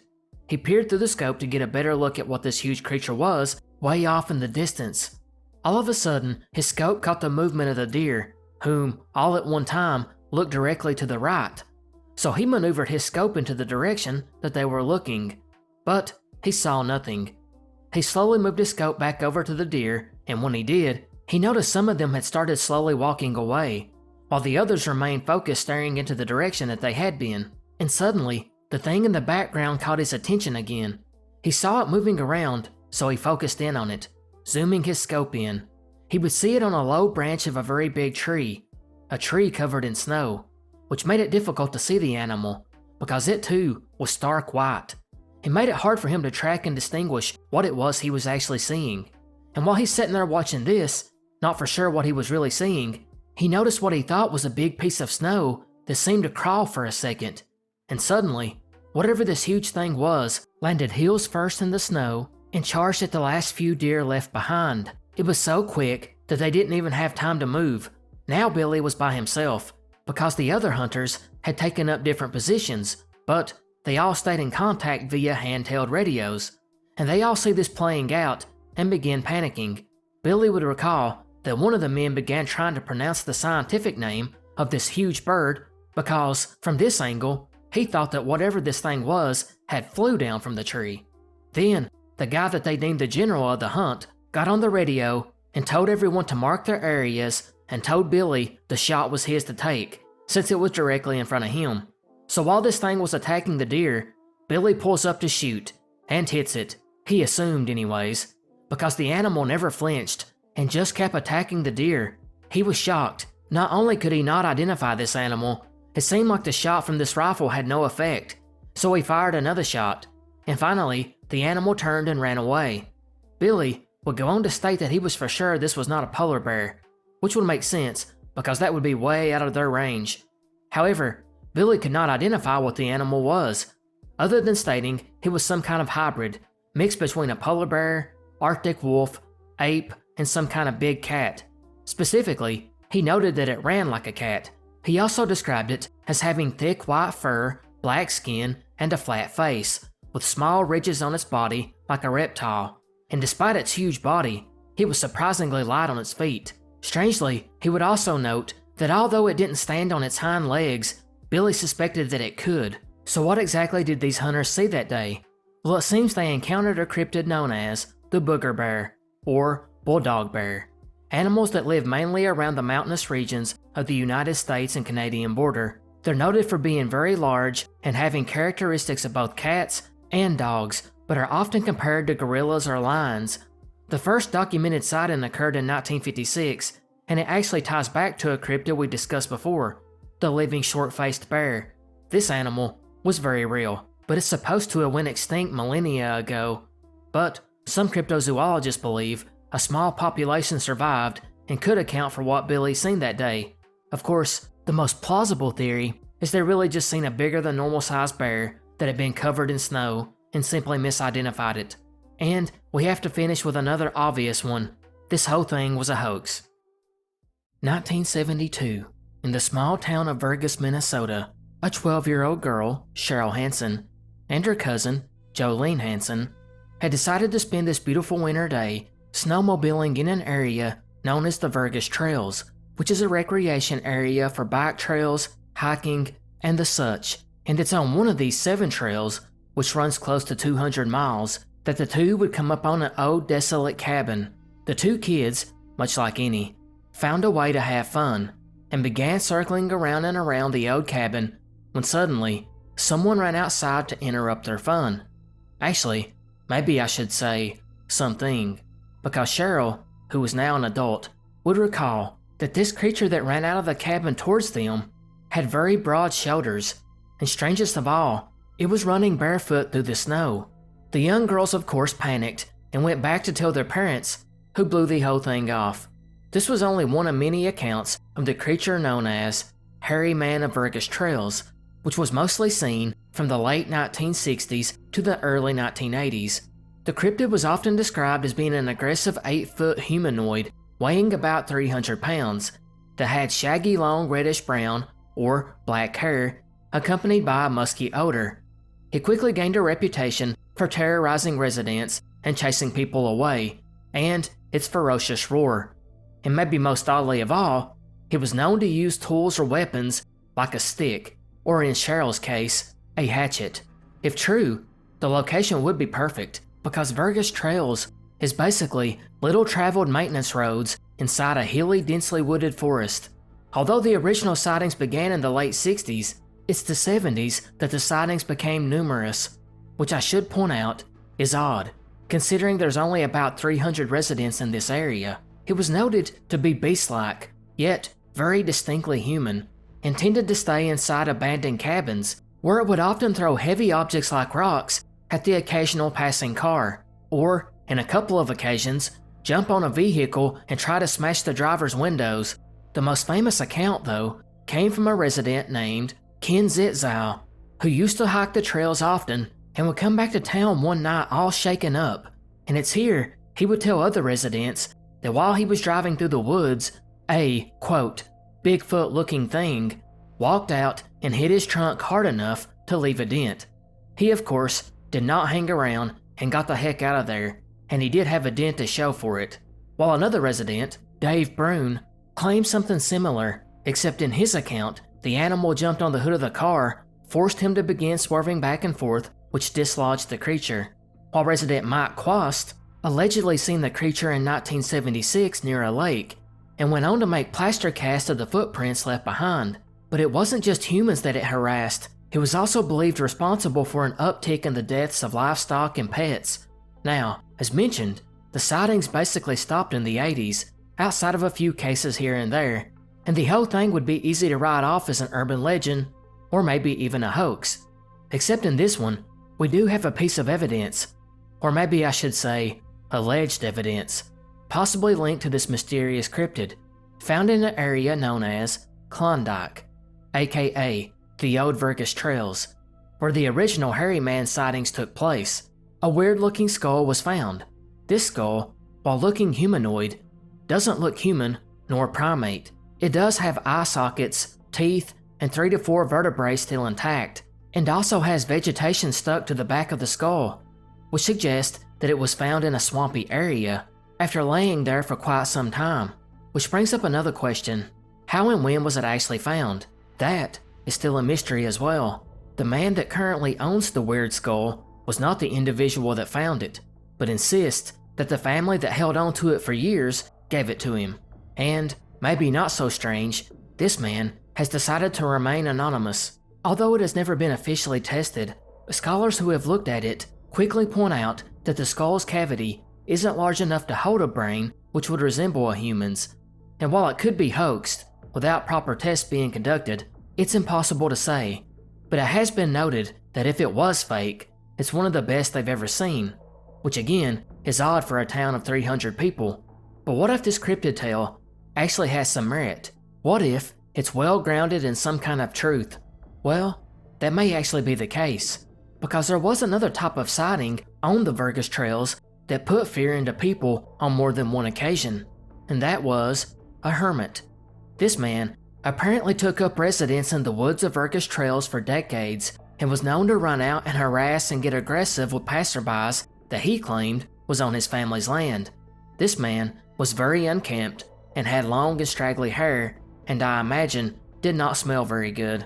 According to the story, much of the land surrounding the area had belonged to his family at one point, and when he was growing up as a young man, he was kicked out of the home, or left on his own, and just lived on the property in the woods.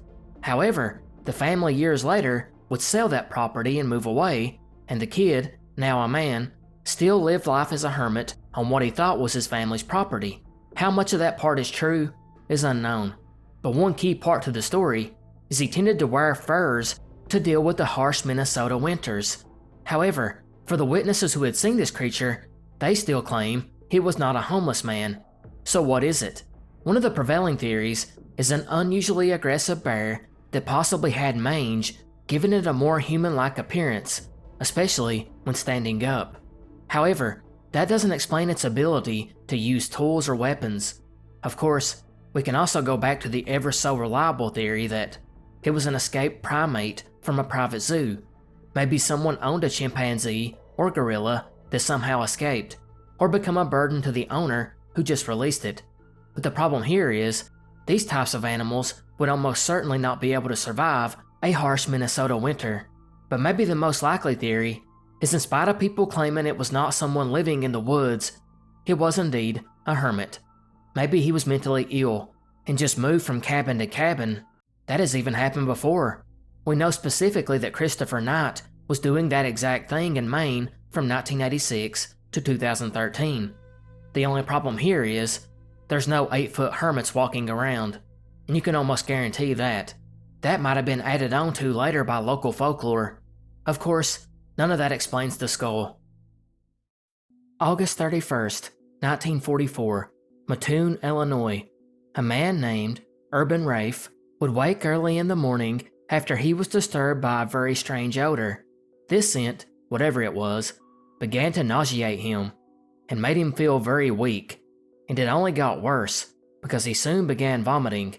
His wife, now awake, assumed there must be a gas leak. She decided to get up and go to the kitchen to check out the pilot light on the stove, but when she attempted to get out of the bed, she felt partially paralyzed and could not get up. This was the beginning of a set of bizarre gas attacks that would play out over the next few days. Actually, it would be only a few hours later when a neighbor of Rafe's was awoken by the sound of her daughter coughing, but she could not make it to check on her because she was also unable to get out of the bed. This was followed the next day when Eileen Carney, who lived about 5 miles away, would report smelling a strong sweet scent around 11 p.m. She at first thought it was flowers outside the window, but as it got stronger, she lost the feeling in her legs. She began to panic and called her sister, who was also in the home. She could also smell the odor and was able to determine it was coming from the open bedroom window. And in this case, the police were called. By the time they made it to the residence, they found no one outside and no evidence that anyone had been near the window. But as soon as police left and wrote the whole thing off as a hallucination, an hour and a half later, at 12:30 a.m., Bert Carney, Eileen's husband, came home from work to see an unidentified man hiding close to one of the windows of the house.